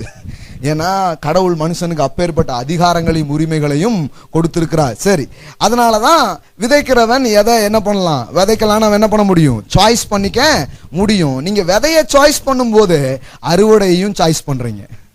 ஹல்லேலூயா. எதை வாழ்விலே பலனாக பெற வேண்டும், எதை வாழ்க்கையில அறுவடையாக பெற வேண்டும் அப்படிங்கிறத நீங்கள் முடிவு செய்ய முடியும் அப்படின்னு சொன்னா, இப்ப தவறான விதங்களிலே அறுவடைகளை நீங்கள் அனுபவித்துக் கொண்டிருந்தீர்கள் என்றால் அப்ப அதுல இருந்து மாறி சரியான அறுவடைக்கு நேராக போக முடியும். ஹல்லேலூயா. இல்லைங்க, இது இருந்தாதான் மாற்றத்துக்கான வழியே இருக்குது. அதனாலதான் ஆண்டவர் உன் வாழ்க்கையில நடக்கிற எந்த காரியத்துக்கும் யாரையாவது பிடிச்சி குறை சொல்லிட்டு இருக்காது அப்படிங்கிறாரு. Take responsibility. உன் வாழ்க்கையில நீ அனுபவித்த அல்லது நடந்து வந்த காரியங்களை குறித்து பொறுப்பேற்றுக்கொள். நான் உனக்கு உதவி செய்யறேன், அடுத்தால இதை மாத்திரலாம் அப்படின்னு சொல்றாரு. ஆனா நிறைய பேரு இந்த பொறுப்பேற்றுக் கொள்றதுக்கே தயாரா கிடையாது. தெரியுமா உங்களுக்கு? அவங்க எப்பவுமே என்ன சொல்லுவாங்கன்னா, அவங்களுக்கு யாரையாவது பிளேம் பண்ணிட்டே இருப்பாங்க. அது சரியில்லை, இது சரியில்லை, அவங்க சரியில்லை, இவங்க சரியில்லை, அதனால நானும் சரியில்லை. இப்படி பிளேம் பண்ணிட்டே போகும்போது வாழ்க்கை அங்கு மாறப்போகிறதே கிடையாது. என்னைக்காவது ஒருத்தர் எழுப்பி நின்று அதெல்லாம் விட்டுருங்க, நான் மாற போறேங்க, ஆண்டவர் எனக்கு உதவி செய்வாருங்க அப்படின்னா புதிய ஆரம்பங்கள் வாழ்க்கையில் வர ஆரம்பிக்கிறது. ஹல்லேலூயா. எந்த காரியம் வேணாலும் இருக்கலாம். பிசினஸா எடுத்துக்கோங்க, ஊழியம் எடுத்துக்கோங்க, எந்த காரியம் எடுத்துக்கோங்க. நான் சொல்றேன், இந்த மக்கள் இப்போ முன்ன மாதிரி கிடையாதுங்க, சரியே கிடையாது, யாரும் அந்த அளவுக்கு ஒரு பக்தியாக நடக்க மாட்டுக்கார்கள் அப்படின்னு பிளேம் பண்ணனா என்ன ஆகும்? வீட்டுக்கு தான் போகணும். இல்ல இல்ல இல்ல, ஐ வில் டேக் ரெஸ்பான்சிபிலிட்டி. ஜனங்க ஏன் அப்படி இருக்கிறாங்க? அவங்களுக்கு சரியான விதத்துல யாரும் சொல்லிக் கொடுக்கல, சரியான விதத்துல அவர்களை யாரும் நடத்தல. நான் பொறுப்பேற்றுக் கொள்ள போகிறேன், சரியான சில காரியங்களை எடுத்து சொல்வதன் மூலம் ஒரு புது சமூகத்தை உருவாக்க முடியும் ஒருத்தர் தீர்மானிச்சா ஒரு புதிய ஊழியமே அங்க உருவாக ஆரம்பிக்கிறது. ஹல்லேலூயா. பிசினஸ் தான் அப்படிதான். எல்லாம் பிளேம் பண்ணிட்டே போக கூடாது. எப்படி பொறுப்பை நீங்க ஏத்துக்கிறீங்களோ அவ்வளவு சீக்கிரம் ரிவார்டு உங்களுக்கு சொந்தமானதாக மாறும். ஹல்லேலூயா. ஆனா லைஃப்ல நிறைய பேர் விளையாடுற கேம் பிளேமிங் அதர்ஸ் அப்படிங்கிற கேம் தான். அதுல நீங்க ஜெயிக்கவே மாட்டீங்க. Take responsibility. பக்கத்துல சொல்லுங்க, டேக் ரெஸ்பான்சிபிலிட்டி. ஹல்லேலூயா. வாழ்க்கையை குறித்து பொறுப்பேற்றுக் கொள்ளுங்கள். யாரையும் எதையும் ஒருபோதும் நீங்கள் இருக்கிற நிலைக்கு காரணம் சொல்லாதீர்கள். இன்னொன்னு தெரியுமா? காரணம் சொல்லுகிறவர்கள் காரியம் செய்வதில்லை. எப்ப பார்த்தாலும் எக்ஸ்கியூசஸ், எப்ப பார்த்தாலும் ஏன் இப்படி இருக்கேன்னா, ஏன் நான் இதை பண்ணிட்டேன்னா அப்படின்னு அதுக்கு ஒரு காரணத்தையும் சொல்லிட்டு இருக்குது. என்ன காரணமும் கிடையாது. அப்படி சொல்ற வரைக்கும் அங்க ஒண்ணுமே நடக்க போறது இல்லை பாருங்க. ஆனா ஒருத்தர் எழுந்து நின்று நான் எதையும் காரணம் சொல்ல போறது இல்லை, கர்த்தர் ஒருவர் இருக்கிறார் என்ன உயர்த்த அப்படின்னு சொல்லிட்டீங்கன்னா அங்கிருந்து வாழ்வை மீண்டும் எடுத்துட்டு போறதுக்கான வாய்ப்பு உங்களுக்கு வருகிறது. ஹல்லேலூயா. நான் நிறைய பேர் அப்படி பண்றது இல்லை. ரொம்ப நாள் அவங்க யாரையாவது போட்டு சொல்லிட்டே இருப்பாங்க. இன்னும் சிலர் இருக்காங்க, கர்த்தரையே தங்கள் தோல்வி காரணம்னு சொல்றவங்களா இருக்கிறாங்க. இவங்க என்ன பண்றதுன்னே தெரியல. பிளேம் பண்ணி கடைசியில் அந்த பிளேம் வந்து எங்க போயிடுதுன்னா ஆண்டவரே பிளேம் பண்ண ஆரம்பிச்சுடுவாங்க. ஒரு வசனம் காமிக்கிறேன் பாருங்க, அந்த மாதிரி ஆட்கள்லாம் இருக்கிறாங்க. நீதிமொழிகள் 19:3 பாருங்க. மனுஷனுடைய மதியினம் அவன் வழியை, இவன் முட்டாள்தனத்தினால அவன் வழியெல்லாம் என்ன ஆயிடுச்சு, தாறுமாறா இருக்கு. இப்ப கவனிங்க, தாறுமாறாக்கும். என்றாலும் அவன் மனம் கர்த்தருக்கு விரோதமாய், ஆண்டவர் எங்க போயிட்டார், அவர் ஏன் எனக்கு இப்படி பண்ணார். யோசித்து பாருங்க, எப்படி போட்டிருக்கு பாருங்க. மனுஷனுடைய மதியினம் அவன் வழியை தாறுமாறாக்கும், என்றாலும் அவன் மனம் கர்த்தருக்கு விரோதமாய் தாங்கள் அடையுமா. அவன் வந்து அஃபண்டர், அவன் வந்து ஒரு ஒரு பாதிக்கப்பட்டவனாகவே உணர்றான். அந்த பாதிப்புக்கு யார் காரணம் தெரியுமா? ஆண்டவன் அப்படின்ட்டாங்க. ஆண்டவரே உங்களுக்கு எதிராக இருக்காருன்னு நினைச்சீங்கன்னா அப்புறம் உங்களுக்கு நம்பிக்கையே இல்லை பாருங்க. இந்த உலகத்துல உங்கள் நல்வாழ்வை உங்களை விட விரும்புகிறவர் உங்கள் பரலோக பிதா. ஹல்லேலூயா. தாயின் கருவில் இருக்கும் போது உங்களை காப்பாற்றினவர் அவரா இருக்கிறார். ஒரு நிமிஷம் கூட அவர் உங்களுக்கு எதிராக இருந்தது கிடையாது. அதை எண்ணி பார்க்கணும். ஒரு ஈவன் சிங்கிள் மினிட் உங்களுக்கு எதிராக அவர் சிந்திச்சதே கிடையாது. அப்படி சிந்திச்சாருன்னா நீங்க இருந்திருக்கவே மாட்டீங்க. உங்களுக்கு ஆதரவாக அவர் எப்பொழுதுமே இருக்கிறார். ஹல்லேலூயா. நீங்க நல்லவங்களா கெட்டவங்களா இருந்தாலும் அவர் உங்கள் சைட்ல தான் இருக்கிறார். அதனாலதான் வேதம் சொல்லுது. ஆனா மனுஷனுக்கு இது தெரிய மாட்டேங்குது பாருங்க. அவன் என்ன பண்றான்னா கர்த்தருக்கு விரோதமாக தாங்கள் எழுது. ஆண்டவரையும் இப்படி பண்ணார். ஆண்டவர் வந்து இப்படியே ஒரு குரூப்ஸ் இருக்கிறாங்க கிடையாது பாருங்க. கர்த்தர் என்ன வாழ வைக்கிற கர்த்தர். ஹல்லேலூயா. அவருக்கு எதிராக என் மனசுல நான் வந்து கொண்டு வர வேண்டியதில்லை. ஏன்னா அவர் ஒரு நாள் எனக்கு எதிராக இருந்ததில்லை. அவர் என்னை வாழ வைக்கும்படியாக தன் ஜீவனையே கொடுத்தவராக அவர் இருக்கிறார். ஆமென். ஹல்லேலூயா. ஓகே, இது இந்த பிளேமிங்ஸ் கேம்ல இருந்து வெளியில வரணும். இதுல இருந்து அதாவது அதனாலதான் இப்படி இதனாலதான் இப்படின்னு காரணம் சொல்லிட்டே இருக்கிறத விட்டுட்டு கர்த்தரை நம்பி நான் வாழ்வை ஆரம்பிக்க போகிறேன், அவர் எனக்கு நன்மை செய்வார், அப்படி போகணும். அப்படி போனீங்கன்னா தான் ஸ்டார்ட் பண்ண முடியும் பாருங்க. சிலருக்கு வந்து ஒண்ணுமே ஆக மாட்டேங்குது, ஒண்ணுமே நடக்க மாட்டேங்குது. ஏன்னா சில இந்த மாதிரி சில விஷயங்களுக்குள்ள அவங்க சிக்கிக்கிட்டு இருக்காங்க. இதெல்லாம் விட்டுட்டு இல்ல கர்த்தர் எனக்கு ஒண்ண செய்ய முடியும்னு சொல்லி ஆரம்பிக்கும் போதுதான் புதிய பயணங்கள், புதிய ஆரம்பங்கள் வாழ்க்கையில நடக்க ஆரம்பிக்கின்றன. ஹல்லேலூயா. என்ன சொல்லிட்டு இருக்கிறேன், வாழ்வில் எந்த பலனை, எந்த அறுவடையை நீங்கள் பெற விரும்புகிறீர்கள் என்பது உங்க சாய்ஸ்ல இருக்குன்னு சொல்லிட்டு இருக்கிறேன். ஹல்லேலூயா. விதைக்கிறவன் எதை விதைக்கிறான்? வசனத்தை விதைக்கிறான். அப்போ அவன் எதை அறுவடையாக பெற விரும்புகிறானோ அதே விதைகளாக விதைக்கிறான். அவன் எதை விதைகளாய் விதைக்கிறானோ அதை பலனாக அவன் என்ன பண்ண முடியும், பார்க்க முடியும் என்று வேதவசனம் சொல்லுகிறது. அப்போ வாழ்க்கையை எப்படி வேதவசனம் நமக்கு சொல்லுது பாருங்க. உங்க வாழ்க்கையில இன்னைக்கு பலனே இல்லைன்னா பலன் தருகிற தேவ வார்த்தைகளை விதைப்பதின் மூலம் நீங்கள் விரும்பும் பலனை நீங்கள் அறுவடையாக பெற முடியும். ஹல்லேலூயா. சரி, எந்த மாதிரி வார்த்தையோ அந்த மாதிரி மேனிஃபெஸ்டேஷன் வரும், அந்த மாதிரி உறுதிப்பாடுகள் நடக்க ஆரம்பிக்கும். இந்த பைபிளே அப்படிதாங்க இருக்குது. இந்த வேத வசனங்கள் எல்லாமே ஒரு விதை மாதிரி. God's word is a seed. இதுல சுகத்தின் விதை இருக்குது, செழிப்பின் விதை இருக்குது, விசுவாசத்தின் விதைகள் இருக்கிறது, நம்பிக்கையின் விதைகள் இருக்கிறது, ஜெயத்தின் விதைகள் இருக்கிறது. உங்களுக்கு என்ன வேணும் அதான் ஆண்டவர் கேட்கிறார். வாட் யூ வாண்ட் அப்படின்னு கேட்கிறார். அப்போ சில இதெல்லாம் எனக்கு வேணுங்க, இந்த வருஷம் இதெல்லாம் நான் பார்க்கணுங்க அப்படின்னு முடிவு பண்ணீங்கன்னா அந்த மாதிரி ஸ்கிரிப்சர் எடுத்து அந்த மாதிரி வார்த்தை எடுத்து உங்க உள்ளத்துக்குள்ள விதைப்பதின் மூலம் அதை அறுவடையாக நீங்கள் பார்க்கலாம். எனக்கு விடுதலை வேணுங்க, சமாதானம் வேணுங்கன்னா அந்த மாதிரி வார்த்தைகள்லாம் அங்கே இருக்குது. அதை எடுத்து திருப்பி போடணும். உங்க எக்ஸ்பீரியன்ஸ்ல அது இருக்குதோ இல்லையோ, வார்த்தையில இருக்குது. வார்த்தையை நான் இன்னைக்கு சொல்வதன் மூலம், உள்ளே போடுவதன் மூலம் அந்த வார்த்தை ஆவியாகும், பின்பு அது அனுபவமாகும். ஹல்லேலூயா. எப்படி பாருங்க, உங்களுக்குள்ள கூட எப்படி இது நடக்குதுன்னா, முதல்ல பாருங்க அறிவில வருது, அதுக்கப்புறம் ஆத்துமாக்குள்ள அது அப்படியே நிரம்ப ஆரம்பிக்குது பாருங்க. காது வழியா தான் கேட்குறீங்க, ஆனா மனசு ஆத்துமாவில் என்ன பண்ணுது, நிரம்புகிறது, பின்பு சரீரத்தில் வழிந்தோட ஆரம்பிக்கும். ஹல்லேலூயா. இன்னைக்கு எது வழிந்து ஓடுதுகிறது அப்படிங்கிறத வச்சே கண்டுபிடிச்சிடலாம் உள்ள என்ன போச்சு அப்படின்ட்டு. அப்போ உள்ள கரெக்டானதை நான் அனுப்புறதன் மூலம் சரியானவைகளால் என் மனதை நான் நிரப்ப முடியும். என் வாழ்க்கையில சரியான காரியங்கள், வழிந்தோடுகிற காரியத்தை பார்க்க முடியும், செய்ய முடியும். ஆமென். ஹல்லேலூயா. எத்தனை பேர் புரியுதுங்களா? இதை நான் சொல்லாம வேற எதையா சொன்னா இன்னும் 2016 இல்ல 2020 வரைக்கும் இப்படியே இருக்கும் வாழ்க்கை. அப்படி இருக்க கூடாது. ஒரு மாற்றத்தை பார்க்கணுங்கிறதுக்காக தான் இதை நான் பேசிட்டு இருக்கிறேன். ஹல்லேலூயா. எல்லாம் சொல்லுங்க, life is full of my choice. எனது தேர்ந்தெடுப்புக்கு தேவன் வாழ்க்கையை தந்திருக்கிறார். என் வாழ்வின் காரியங்களுக்கு நான் யாரையும் குற்றம் சொல்ல போவதில்லை. நான் பொறுப்பேற்றுக் கொள்கிறேன். I will take responsibility. Bible ஃபுல்லா நீங்க பாருங்க, யாரெல்லாம் ரெஸ்பான்சிபிலிட்டி எடுத்தாங்களோ அவங்கெல்லாம் ஜெயிச்சிருக்கிறாங்க. தெரியுமா உங்களுக்கு? இது ஒரு வேதாகம உண்மை. பாருங்க, பொறுப்பேற்றவர்கள் தான் வென்றிருக்கிறார்கள். அந்த அடிப்படையில தான் இந்த வசனம் வருது நீதிமொழிகள்ல. தன் பாவங்களை மறைக்கிறவன் அதை அறிக்கை செய்து, அப்படின்னா என்ன அர்த்தம்னா, வேற ஏதோ பத்தி சொல்லல. Take responsibility. அதை குறித்து பொறுப்பேற்றுக் கொள்கிறவன் அதிலிருந்து மாற்றங்களுக்கு நேராக போக ஆரம்பிக்கும். அல்லேலூயா. நம்ம ஆளுகள் அறிக்கை செய்யறதுன்னா ஏதோ போட்டு கன்ஃபஸ் பண்றது, அப்படி சொல்லிக்கிட்டே இருக்கிறதுன்னு நினைச்சிட்டாங்க. சொல்லிட்டே இருந்து ஒன்றும் மாறலையே. அதை பற்றி அது சொல்லல.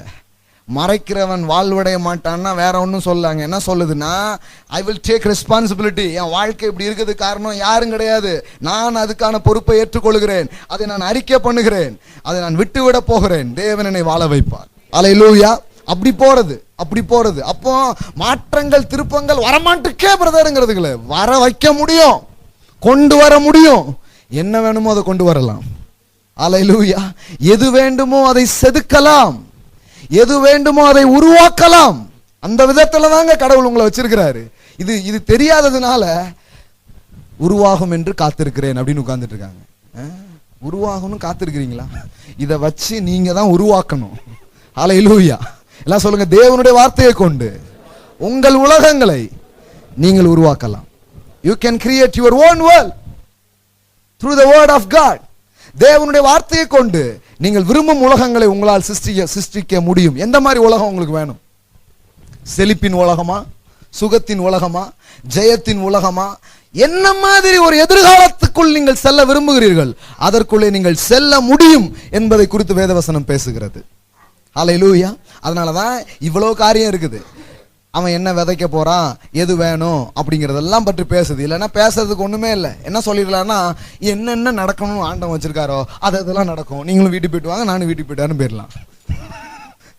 அப்படி கிடையாது. அப்படி போகிறது இல்லை அப்படிங்கறத நீங்க கரெக்டா புரிஞ்சுக்கணும். அதனாலதான் பிரசங்கம், அதனாலதான் நீங்க கேட்குறீங்க, அதனாலதான் முடிவு பண்றோம், அதனாலதான் மாறுகிறோம், அதனாலதான் நல்ல முடிவு செய்கிறோம். ஏன்னா இதன் அடிப்படையில தான் எல்லா காரியமும் என்ன பண்ண போகிறது, நடக்க போகிறது. சிறுக விதைக்கிறவன் பெருக விதைக்கிறவன். அப்போ உங்க அறுவடை யாரு முடிவு பண்றா? அப்போ ஆண்டவன் எனக்கு தரவே இல்லை பிரதர். ஆண்டவன் தரவே இல்லையா?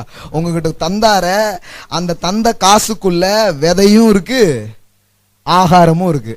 ஆனா நம்ம விதையும் சேர்த்து தின்னுட்டு உட்கார்ந்துருக்கோம், ஒண்ணுமே முளைக்கல. அவர் உங்க கையில தரும்போதே பாருங்க, இது லைட்டா காமிச்சிடுறேன், ரொம்ப முக்கியம் பாருங்க.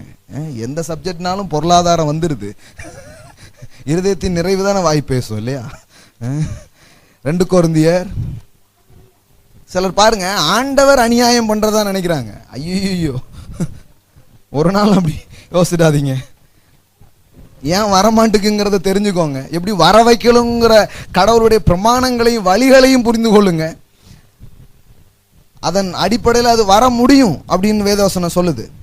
2 கொரிந்தியர் 9ஆம் அதிகாரம் 10வது வசனத்திலிருந்து பாருங்க. விதைக்கிறவனுக்கு விதையையும் புசிக்கிறதற்கு ஆகாரத்தையும் அளிக்கிறவர். கடவுள் எதெல்லாம் அளிக்கிறாரு? விதைக்கிறதுக்கு விதை, புசிக்கிறதற்கு ரெண்டையுமே அளிக்கிறாரு. ஆனா இப்போ உங்களுக்கு அளிக்கப்பட்டதுக்குள்ள என்னெல்லாம் இருக்குது? விதையும் இருக்குது, ஆகாரம் இருக்குது. ஆனா ரெண்டையும் சேர்த்து சாப்பிட்டுட்டு அறுவடையே இல்லைன்னா இல்ல சார், உங்க கையில இருக்கிற 10 ரூபாவோ 100 ரூபாவோ 1000 ரூபாவோ லட்சமோ எதுவோ உங்க கையில ஒண்ணு வருது. கர்த்தர் அதை உங்க கையில கொண்டு வர்றார். நான் அதனாலதான் பாருங்க, 100 கோடியா இருந்தாலும் என் வீட்டுல அடிக்கடி சொல்லுவேன், இவ்வளவு காசு எப்படி வரும்? நான் சொன்னா 1 ரூபாவே ஆண்டவர் தந்தாரு நினைக்கணும். அப்பதான் 50 கோடிக்கும் அவரை நம்ப முடியும். இந்த 1 ரூபாவை நீங்க கொண்டு வந்ததான் நினைக்கிறதுனாலதான் 50 கோடிக்கு யோசிச்சுட்டு இருக்கோம். இல்ல 1 ரூபாவும் எனக்கு அவர் தான் கொடுத்தாரு, 50 கோடியும் அவர் தான் தருவாரு, 100 கோடியும் அவர் தான் தருவார். அல்லேலூயா. அது எவ்வளவு வேணாலும் வச்சுக்கலாம். ஆனா இப்ப புரிஞ்சுக்கோங்க, உங்க கையில அவர் தரும்போது அதுல என்ன இருக்குது? விதையும் இருக்குது, ஆகாரமும் இருக்குது. இது நிறைய பேருக்கு தெரிய மாட்டேங்குது. நிறைய பேர் என்ன நினைக்கிறாங்கன்னா, உங்க கையில காசு வந்த உடனே அவ்வளோத்தையும் எடுத்து உள்ள போட்டுட்டு ஒண்ணுமே இல்லை அப்படின்னு நினைக்கிறாங்க. இல்ல இல்ல, உங்க கையில பணம் வரும்போது கர்த்தர் அந்த பணத்தை எப்படி உபயோகப்படுத்தணும்னு நினைக்கிறாருன்னா, சில இதை நீங்க என்ஜாய் பண்ணிக்கணும், சில இதை எடுத்து இன்வெஸ்ட் பண்ணணும், சில இதை எடுத்து முதலீடு செய்ய வேண்டும். எப்படி முதலீடு செய்யறது? முதல்ல செய்ய வேண்டிய முதலீடு தேவனுடைய ராஜ்யத்திலே தேவனை கனம் பண்ணும் விதத்திலே விதைப்பது. ஹல்லேலூயா. யூதர்கள் பாருங்க, அவர்கள ஏழைகள் இன்று வரை இருக்கவில்லை அப்படின்னு சொல்றாங்க. இப்போ அவர்கள் எந்தெந்த தேசத்துல இருக்கிறாங்களோ அந்தந்த தேசத்தில் இருக்கிற எல்லா பொருளாதாரமும் அவங்க கையில தான் இருக்குதுன்னு சொல்றாங்க. ஏன்னா அவர்கள் ஸ்டில் இன்றைக்கும் வரைக்கும் இந்த பிரமாணங்களை தங்கள் வாழ்க்கையில ஆப்ரேட் பண்ணி பார்க்கறாங்க. என்ன செய்யறாங்கன்னா 60% மேலே அவர்கள் செலவு செய்வதில்லை, அவங்களுக்கு வர்றதில்ல. 60% மட்டும்தான் செலவு பண்றாங்க. மீதி 40% 10% தசமபாகத்தை அவர்கள் கொடுக்கிறார்கள். மீது 10% காணிக்கைகளாக அவர்கள் கொடுக்கிறார்கள். மீதி 20% இன்வெஸ்ட் பண்ணுகிறார்கள், முதலீடு செய்கிறார்கள். எங்கேயோ கொண்டு போய் ஒரு முதலீட்டிலே அவர்கள் கொண்டு போய் அதை போடுகிறார்கள். அதை விதைகளாக எங்கேயோ விதைக்கிறார்கள். நம்ம ஆட்களுக்கு இந்த மாதிரி மேட்டரே தெரியறது இல்லை பாருங்க. இதெல்லாம் யோசிக்கிறதே கிடையாது. இதை யோசிக்காத மாதிரி ஒரு விஷயம் பேசியிருக்காங்க. அது என்ன தெரியுமா? இயேசு வரப்போகிறார். இயேசு, நீ எதுக்கு போட்டு இப்படி இன்வெஸ்ட் பண்ணிக்கிட்டு, எப்படி வேலைக்கு போய்கிட்டு, எதுக்கு பிளான் போட்டு, அவர் தான் நாளைக்கு வந்து விடுவாரு அப்படின்னு இவனுக்கு ஒரு திட்டமும் இல்லை, ஒரு நோக்கமும் இல்லை. இப்ப நான் இயேசு வர மாட்டார்லாம் சொல்ல, அவர் வர்ற அன்னைக்கு வரட்டும். அவர் வர்ற வரைக்கும் நீங்க இந்த பூமியில சில காரியங்களை செய்ய வேண்டியது இருக்கிறது. சில பிரசங்கத்தை ஏன் நம்ம எதிர்க்கிறோம் தெரியுமா? அந்த தியாலஜியை நான் நம்பல, அதை நான் நம்புறேன். இயேசு நிச்சயமா வராரு, அதை நான் நம்புறேன் 100%. ஆனா இவங்க அதை சொன்னதுனால பொறுப்பற்ற ஒரு கிறிஸ்தவ சமூகத்தை உருவாக்கி வச்சிருக்கிறாங்க. அவங்களுக்கு எந்த பிளானும் கிடையாது, எந்த நோக்கமும் கிடையாது, எந்த விதமான முன்னேற்றங்களை பற்றி அவர்கள் சிந்திக்கிறதே கிடையாது. நாளைக்கு வந்துடுவாரா பிரதர்? திங்கக்கிழமைக்குள்ள வந்துட்டா ரொம்ப நல்லா இருக்கும். ஏன்னா செவ்வாய்க்கிழமை வட்டிக்காரன் வருவான். அவர் மேகத்துல வந்துட்டா நான் பறந்து போயிடுவேன். Great escape. உங்களுக்கு வட்டி கொடுத்தவனுக்கு இந்த கதை தெரியுமா? இது பறந்து போற குரூப்ன்ட்டு. உங்களை பறந்து போகிற கூட்டத்தில் கூட்டிட்டு போயிட்டாருன்னா இவன் நாளைக்கு கிளைம் பண்ண மாட்டானா? ஐயா அதெல்லாம் இருக்கட்டும், உங்க ஆட்கள் வாங்கின கடன் எனக்கு திருப்பி கொடுங்க அப்படின்ட்டு நாளைக்கு கேட்க மாட்டானா இயேசுநாதர்கிட்ட? பாருங்க, இந்த மாதிரி போயிடுச்சு கிறிஸ்தவம். அதனாலதான் இதை பார்க்கும்போது சிலர் ரொம்ப வெறுப்பாயிடுது, ஓடி போயிடுறாங்க. எப்போ அந்த பக்கமே வராதிங்க அப்படின்ட்டுதாங்க. ஆனா இங்க பாருங்க, அந்த மாதிரி வெறுக்கிற ஆட்கள்லாம் இப்ப இதெல்லாம் கேட்டு அவங்களுக்கு ரொம்ப பிரியம் இருக்குது. கரெக்டா சொல்றீங்க, நாங்களும் அதான் யோசிச்சுட்டு இருந்தோம் அப்படிங்கிறாங்க. ஹல்லேலூயா. அப்போ இந்த இன்வெஸ்ட்மெண்ட், முதலீடு பண்றது, இது எல்லாத்தையும் வேத வசனம் பேசுது. நாம பாருங்களேன், நம்ம பணக்காரன்னு திட்டி தான் பேர் வாங்கியிருக்கிறோம். ஆனா ஒருத்தன் பணக்காரனா இருக்கிறோம்னா அதுக்குள்ள எவ்வளவு விஷயம் இருக்குங்கிறத கொஞ்சம் படிக்கணும், இதெல்லாம் பேசணும். பாருங்க, சும்மா ஒருத்தன் பணக்காரன் ஆயிடுவானா? நீங்க முதல்ல ஒருத்தன் செழிக்க பணக்காரன் ஆகணும்னா முதல்ல ஒழுங்கா வேலைக்கு போகணும் தினமும், அப்படிதானே? அவன் எல்லாரும் போல வீட்டில் கிடந்து சோம்பேறியா தூங்கிட்டு இருந்தானா அவனுக்கு காசு எங்கிருந்து வரும்? வராது.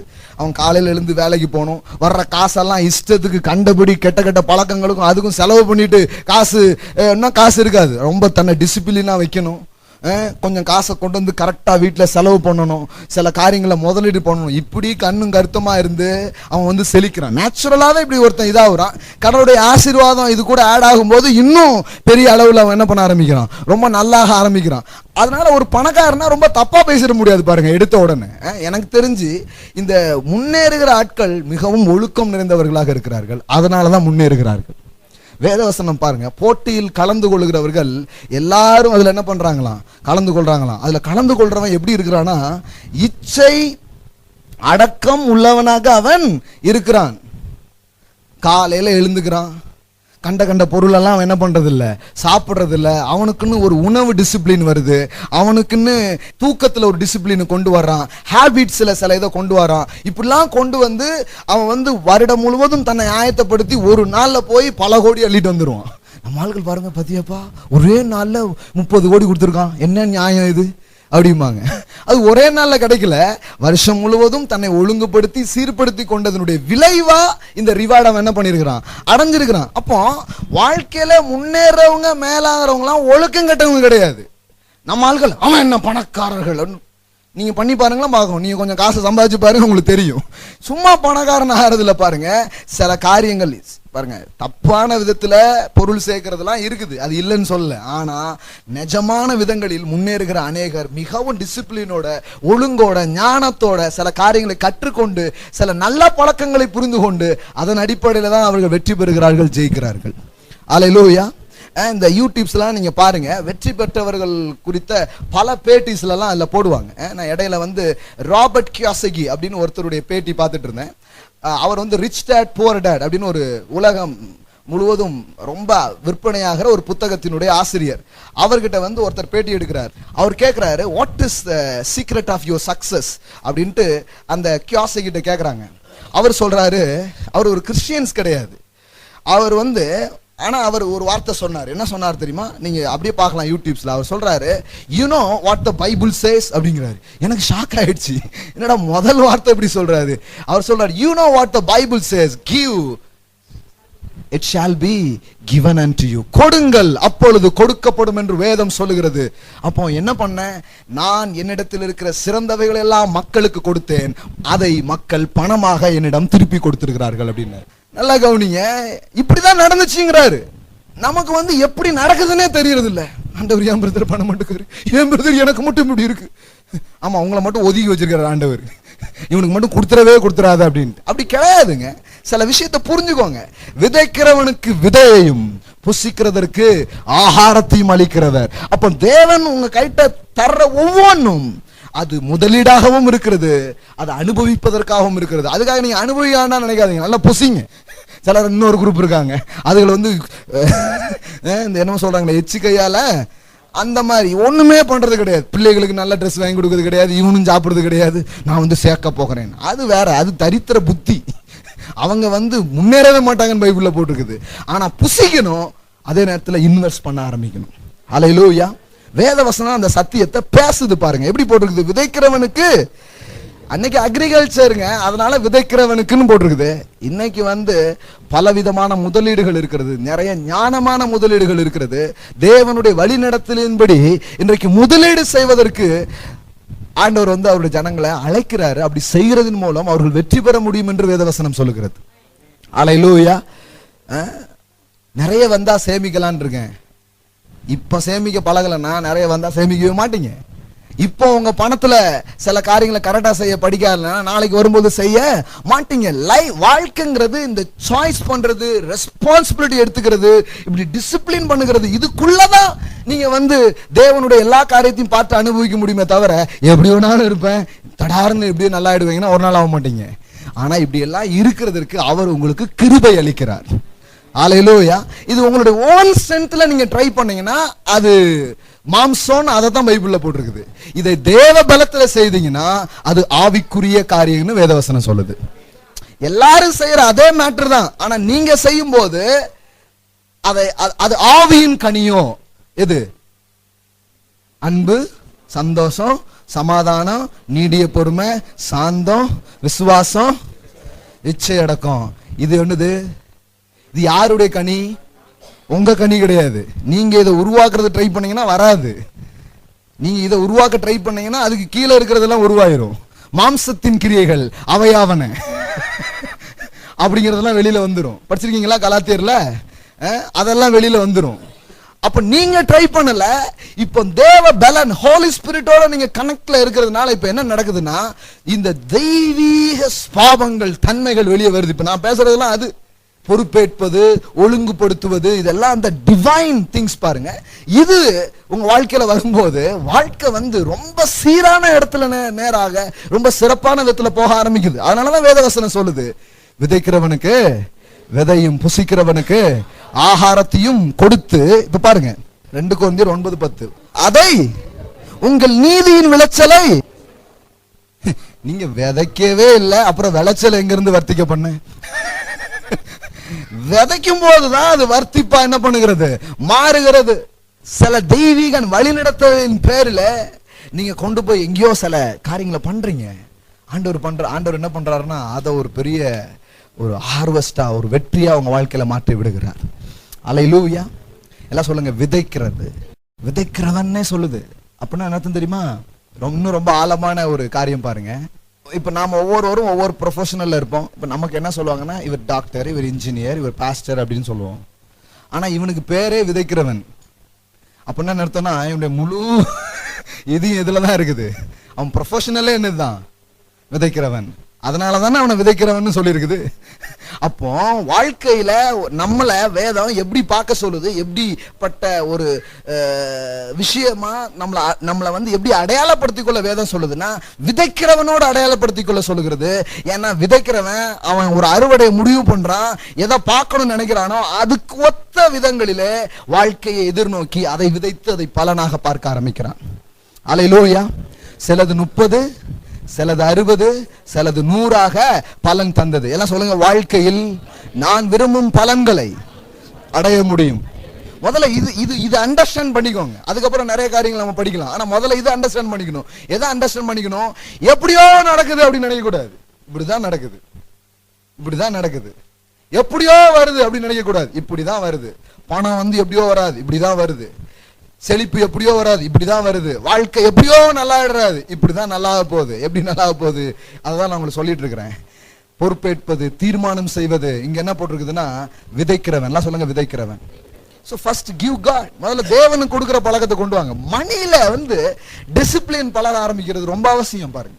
அதனால ஆண்டவர் சொல்லுகிறார், உலக பொருட்களில் ஒருவன் உண்மையாயிராவிட்டால் யார் அவனை நம்பி பரம காரியங்களை கொடுப்பார் அப்படின்னு இருக்குது. உங்க பண காரியங்கள்ல உங்களை டிசிப்ளின் பண்ணுகிற காரியம் தான் கிவிங், டைத்திங் எல்லாமே. It's very very important. ஏன்னா உங்கள் மனதை, உங்கள் இருதயத்தை டிசிப்ளின் பண்ணும்படியாகவே அப்படிப்பட்ட காரியத்தை தேவன் வைத்திருக்கிறதாக வேதவசனம் சொல்லுகிறது. தசம பாகத்தை ஏன் கொடுக்குறோமா? பழைய ஏற்பாட்டில் எப்படி போட்டுக்குதா, உங்கள் இருதயம் கர்த்தருக்கு பயப்படும்படியாய் உங்கள் இருதயம் பழக்குவிக்கப்பட அதெல்லாம் வைக்கப்படுதுதான். தேவனை ஹானர் பண்றதுக்கு நம்ம இருதயத்தை நாமளே பழகிக்கிற ஒரு மேட்டர் தான் கிவிங் பாருங்க. அப்ப பாருங்க, ஆண்டவர் எல்லாத்தையுமே புடுங்கிக்கிறதுக்காக வைக்கல, நம்மளை வாழ வைக்கிறதுக்காக எல்லா பிரமாணங்களையும் வைத்திருக்கிறார். அல்லேலூயா. எத்தனை பேருக்கு புரியுதுங்க? புரியுதுங்களா? இப்ப பாருங்க 10வது வசனம் பாருங்க. விதைக்கிறவனுக்கு விதையையும் புசிக்கிறதுக்கு ஆகாரம் அளிக்கிறவர். அப்ப ஏன் வரமாட்டுக்கு? ஏன்னா எனக்கு தரப்படுகிற விதைகள்ல என்ன இருக்குது? எனக்கு தரப்படுகிற ஒவ்வொன்றிலையும் விதையும் இருக்குது, ஆகாரம் இருக்கிறது. அழித்து அதை பெருக பண்ணி தேவனுக்கு எங்களால் ஸ்தோத்திரம் உண்டாவதற்கு ஏதுவா இருக்கும் மிகுந்த உதார குணத்திலே நீங்கள் எவ்விதத்திலும் சம்பூர்ணம் உள்ளவர்கள் ஆவீர்கள். எல்லாம் சொல்லுங்க, எவ்விதத்திலும் சம்பூர்ணம் உள்ளவர்கள் ஆவீர்கள். 8வது வசனம், நீங்கள் எல்லாவற்றிலும் எப்பொழுதும் சம்பூர்ணம் உடையவர்களாயும் சகலவித நற்கிரியைகளிலும் பெருகிறவர்களாயும் இருக்கும்படியாக தேவன் உங்களிடத்தில் சகலவித கிருபையையும் பெருக செய்ய வல்லவராயிருக்கிறார். வாரி இறைத்தான், ஏழைகளுக்கு கொடுத்தான், அவனுடைய நீதி என்றைக்கும் நிற்கும் என்று எழுதியிருக்கிறபடி வாழ்க்கையை எப்படி கொண்டு வரலாம், எப்படி காரியம் நடக்குதுங்கிறத புரியாத புதிரா நீங்க இருக்க வேண்டியது கிடையாது. எல்லா புதிருக்கும் தேவனுடைய வார்த்தை விடை அளிக்கிறது. புதிர் கிடையாது. புதிர்னா உங்களுக்கு புரியுதுங்களா? தெரியாத ஒன்று மாதிரி இருக்கிறது கிடையாது. நல்லா தெரியும். விதை எதுவோ அதை வச்சு அறுவடைகள் என்ன பண்ண ஆரம்பிக்குது, வர ஆரம்பிக்கின்றன. ஹல்லேலூயா. அப்போ என்ன நான் உங்களுக்கு சொல்லிட்டு இருக்கிறேன், உங்களுக்கு என்ன வேணும், எதை பார்க்கணும்னு நினைக்கிறீங்க, எது உங்களுக்கு உண்டாகும் நினைக்கிறீங்க, அதுக்கான தேவனுடைய வாக்குகளும் வார்த்தைகளும் இங்கு இருக்கிறது. அது விதைகளை போல இருக்கிறது. இன்றைக்கு அவைகள் உங்கள் மனங்களில், உங்கள் காதுகளில், உங்கள் உள்ளங்களில் தூவப்படுவதன் மூலம் அது அறுவடையாக வர ஆரம்பிக்கிறது. அல்லேலூயா. சரி, இப்போ அறுவடையை யார் முடிவு பண்றா? வெளியிலெல்லாம் உங்களை வேற மாதிரி பார்ப்பாங்க அப்படி சொன்னீங்கன்னா. அறுவடை யார் முடிவு பண்றா? அப்படித்தானே போட்டிருக்குது. அதே 9ல் 6வது வசனம் என்ன போட்டிருக்குது? பின்னும் நான் சொல்லுகிறது என்னவெனில்,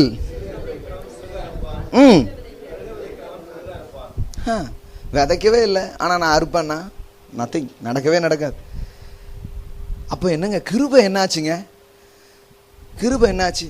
விதைச்சாதான் அறுவடையா? அப்ப கிருபை என்னாச்சு? விதைக்கிறதுக்கு விதையை தரார, அதுவே கிருபை. அல்லேலூயா. அதை விதைக்கிறதுக்கு ஒரு விசுவாசம் இருக்குது பாருங்க, அதுதான் கிருபை. அதை விதைச்சிட்டு கொஞ்சம் பொறுமையா காத்திருக்க வைக்குத, அதுதான் கிருபை. அல்லேலூயா. இப்படி நீங்க விதைச்சி பெற்றுக்கொள்ள முடியும்னு ஒன்னை ஏற்படுத்தி வச்சிருக்கு பாருங்க, அதுவும் கிருபை. எத்தனை பேர் புரியுதுன்னு தெரியல. கிரேஸ் எங்கேயோ போயிடல, ஆப்சென்ட் ஆயிடல, அங்கதான் இருக்குது. பக்கத்துல பா சொல்லுங்க, கிருபை அங்கதான் இருக்குது. நிறைய பேர் என்னங்க கிருபை என்னென்ன ஆச்சு, சிலருக்கு ரொம்ப கஷ்டமாயிடுது. கிருபை எங்கேயோ போயிடுச்சு. கிருபை எங்கேயும் போல, அங்கதான் இருக்குது. கவலைப்படாதீங்க. இப்படி உன்னை கேட்க வச்சிருக்குதே அதுதான் கிருபை. எல்லாரும் வழி தெரியாம திருன்னு முழிச்சிட்டு இருக்கும் போது வழி இதுவே என்று சொல்லுகிற சத்தங்களை உங்கள் காதுகள் கேட்கிறது, அதுதான் தேவனுடைய கிருபை. ஹல்லேலூயா. அதுதான் கடவுள் உங்களுக்கு உதவி செய்கிற முறை. பாருங்க, அன்னைக்கு ஒருத்தங்க கவுன்சிலிங்காக வந்திருந்தாங்க, அவங்கள்ட்ட பேசிட்டு இருந்தாங்க. அவங்கள்ட்ட ஒரு கேள்வி கேட்டேன். தேவன் ஒரு மனிதனுக்கு உதவி செய்கிற வழியில ரொம்ப பெஸ்ட் வே எது தெரியுமா, ரொம்ப சிறந்த விதம் எது தெரியுமா? அவர் அவனுக்கு பண்ணக்கூடிய உதவியிலேயே பெரிய உதவி என்ன தெரியுமா? அவருடைய வார்த்தையை அவனுக்கு தருவதுதான் அவர் அவனுக்கு செய்கிற சிறந்த உதவியாக இருக்கு. ஹல்லேலூயா.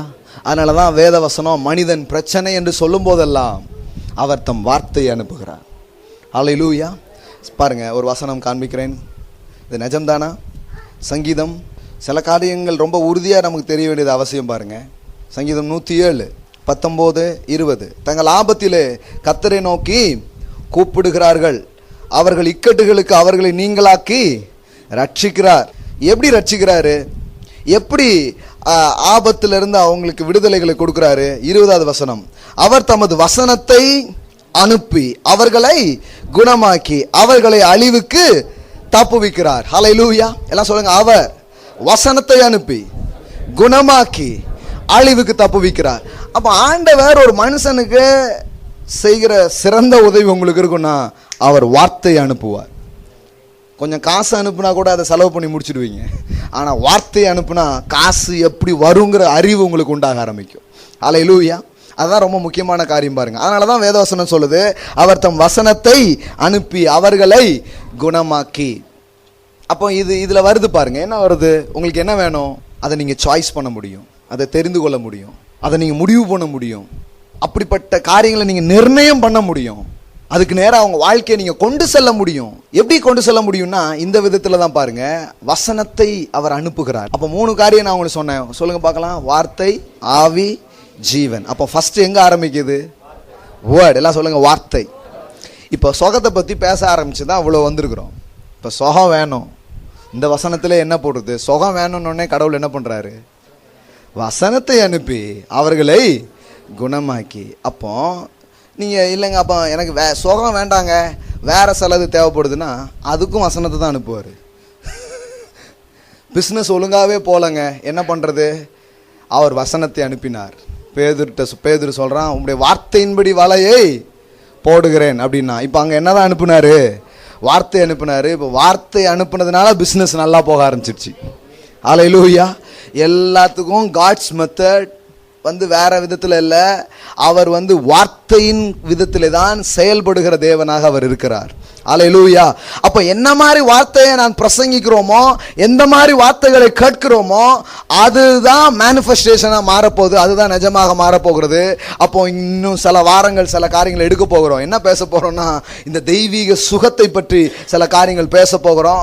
அதற்கு சில காரியங்களை தொடர்ந்து போதிக்க போகிறோம். அது உள்ள போக போக போக பாருங்க, வார்த்தை உள்ள போக போக என்ன நடக்க ஆரம்பிக்கணும்னா அது உங்களுக்கு உள்ளாக சென்று அது வேர்பற்றி பின்பு கனிதரும் விருட்சங்களாக மாற ஆரம்பிக்கும். ஹல்லேலூயா. அதனாலதான் ஏசாயால படிக்கிறோம், அந்த வார்த்தைகள் வெறுமனையே திரும்புவதில்லை, அது அனுப்பின காரியம் ஆகும்படி வாய்க்கும் என்று எழுதியிருக்கிறது. அதையும் காமிச்சிடுறேன் பாருங்க. ஏன்னா இன்னைக்கு இவ்வளவு பேசியிருக்கிறதுனால அதை காமிச்சிடுறேன். சிலருக்கு அது புதுசாக கூட இருக்கும். ஏசாயா 55, ஏசாயா 55, 10ல இருந்து பாருங்க. மாரியும் உறைந்த மலையும் வானத்திலிருந்து இறங்கி அவ்விடத்துக்கு திரும்பாமல் பூமியை நனைத்து அதில் முளை கிளம்பி விளையும்படி செய்து விதைக்கிறவனுக்கு, மறுபடியும் அது வருது பாருங்க அந்த வசனம், விதைக்கிறவனுக்கு விதையும் புசிக்கிறவனுக்கு கொடுக்கிறது எப்படியோ. எல்லாம் சொல்லுங்க, எப்படியோ. அதாவது ஒரு பூமி வறட்சியா இருக்குது, ஒண்ணுமே நடக்கல, வெறுமையா இருக்கு. இப்ப அப்படிப்பட்ட அந்த பூமியில மழை பொழிய ஆரம்பிக்கும் போது அந்த மழை பொழிவு உண்டாகிறதுனால இப்ப என்ன ஆக ஆரம்பிக்குதுன்னா அதுவரை அங்காங்க இருக்கக்கூடிய அந்த அந்த அந்த மண்ணில் இருக்கக்கூடிய சகல காரியங்களும் இப்ப மழை ஊற்றப்படுவதனால வெளியில என்ன பண்ண ஆரம்பிக்குது? வர ஆரம்பிக்குது. அமெரிக்கால ஒரு பிளேஸ் சொல்றாங்க, எத்தனையோ ஆண்டுகளா அங்க மழை பொழிந்ததே இல்லை, பள்ளத்தாக்குகள் போல இருந்துதான். ஆனால் இப்போ சமீப நாட்களில் அங்கே பொழிந்த மழையினால் அப்படியே பார்த்தீங்கன்னா பூத்து குலுங்குதான் அந்த பகுதியே. என்னன்னா அவ்வளோ நாள் அந்த பூமிக்குள்ளே முளைக்கக்கூடிய ஆற்றல் இருந்தது, பல அந்த தன்மைகள் இருந்தது. ஆனால் மழை பொழிகிற வரைக்கும் ஒன்றுமே என்ன பண்ணலை, நடக்கலை. இப்போ மழை பொழிய ஆரம்பிச்சதுக்கு அப்புறம் வெளியில எல்லாம் என்ன பண்ண ஆரம்பிச்சிருது, வர ஆரம்பிச்சிருது. அது எப்படியோ அப்படியே, எல்லாம் சொல்லுங்க, அப்படியே எப்படி இருக்குது, என் வாயிலிருந்து புறப்படும் வசனமும் இருக்கும். அப்ப பாருங்க எப்படி கொஞ்ச நாள் இதை கேட்டவங்க எப்படி செழிக்க ஆரம்பிக்கிறாங்க, எப்படி நல்லா ஆரம்பிக்கிறாங்க. வேற ஒன்றும் இல்லை, அது உள்ளதான் இருக்குது. ஆனா இந்த வார்த்தை என்கிற மழை பொழிகிறதுனால, இந்த பூமி நினைகிறதுனால உள்ள கிடக்கிற பல சத்துவங்களும் ஆற்றல்களும் இப்ப வெளியே வந்து வாழ்க்கை வேறு விதமாக மாற ஆரம்பிக்குது. அல்லேலூயா. இப்படிதான் நடக்குதுங்க. என்ன பண்றீங்க, என்ன என்ன சொன்னீங்க, இந்த ஆள் ரொம்ப நல்லா ஆயிட்டாரு. ஒன்றும் இல்லை, இந்த வார்த்தையை பேச பேச மழை பொழிவது போல ஒரு பொழிவு உண்டாகி உள்ளே புதைந்து கிடக்கிற பல காரியங்கள் இப்பொழுது வெளியே வர ஆரம்பிக்கிறது. அல்லேலூயா. இப்போ கவனிங்க 11, அப்படியே என் வாயிலிருந்து புறப்படும் வசனமும் இருக்கும், அது வெறுமனையாய் அது நான் விரும்புகிற காரியத்தை செய்து நான் அதை அனுப்பின காரியம் ஆகும்படி வாய்க்கும். எல்லாம் சொல்லுங்க, வசனங்கள் வெறுமையாய் திரும்புவதில்லை. அப்ப யோசிச்சு பாருங்க, 100% நீங்க ரிசல்ட் அடையணுமா? அப்ப வார்த்தையின் வழியில தான் அப்படி அடைய முடியும். ஏன்னா அதை போட்டீங்கன்னா ரிசல்ட் நிச்சயம். அல்லேலூயா. அது வெறுமனையே திரும்பாது, அது வேலையை கட்டாயமா செய்யும் அப்படிங்கிறத சொல்லியிருக்குது. இந்த விதை முளைக்குமா விளைக்காதான்னு கேட்காதீங்க, இது நிச்சயமா முளைக்கும் விதைகள், இது நிச்சயமாய் பலன் தரும் விதைகள். அதனாலதான் தெரியணும், வார்த்தையில நான் ஒர்க் பண்ணலாமா, அப்படி போனா பலன் நடக்குமா, கட்டாயமா நடக்கும். அதனாலதான் மாம்சத்துல எவ்வளவு முயற்சி பண்ணி தோற்று போயிருக்கலாம், ஆனா கர்த்தருடைய வார்த்தையில ட்ரை பண்ணி பாருங்க, வெற்றி நிச்சயம். ஹல்லேலூயா, ஆமென். இப்ப கவனிங்க, வெறுமனையாய் திரும்பாமல் அது நான் விரும்புகிற காரியத்தை செய்து. யார் விரும்புகிற காரியத்தை செய்து? தேவன் விரும்புகிறதை செய்து நான் அதை அனுப்பின காரியம் ஆகும்படி. அப்போ கடவுள் உங்க வாழ்க்கையில நன்மை செய்யறதுக்கு அவர் என்ன பண்றாருன்னா, அவர் வார்த்தை அனுப்புறாரு. அது உள்ள வந்து அவர் என்ன நினைச்சிருக்காரோ அதை உங்க வாழ்க்கையில செஞ்சுட்டு அது போயிடுமா. அல்லேலூயா. உங்களை செழிக்க வச்சிரும், உங்களை சுகமாக்கும், உங்க வாழ்க்கையை தரமுள்ளதா மாற்றும், உங்களை சந்தோஷமுள்ள மனிதர்களா மாற்றும், வாழ்க்கையை வந்து நம்பிக்கை உள்ள ஒரு வாழ்க்கையாக அது மாற்றி தரும். பாருங்க, அவ்வளவு காரியத்தை அது செய்யுமா. ஒரு எக்ஸாம்பிள் கொடுக்குறாரு பாருங்க. என்ன எக்ஸாம்பிள் கொடுக்குறாரு? 12வது வசனம் பாருங்க. நீங்கள் மகிழ்ச்சியாய் புறப்பட்டு சமாதானமாய் பர்வதங்களும் மலைகளும் உங்களுக்கு முன்பாக கம்பீரமாய் முழங்கி வெளியின் மரங்கள் எல்லாம். இந்த மாதிரி ஒரு காட்சியை கற்பனை பண்ணிருக்கீங்களா? மரங்கள்லாம் என்ன பண்ணுதான்? கிளாப்ஸ் பண்ணுதான். என்ன மாதிரி ஒரு இமேஜினேஷன் பாருங்க. வாட் என்ன சொல்லுது இது?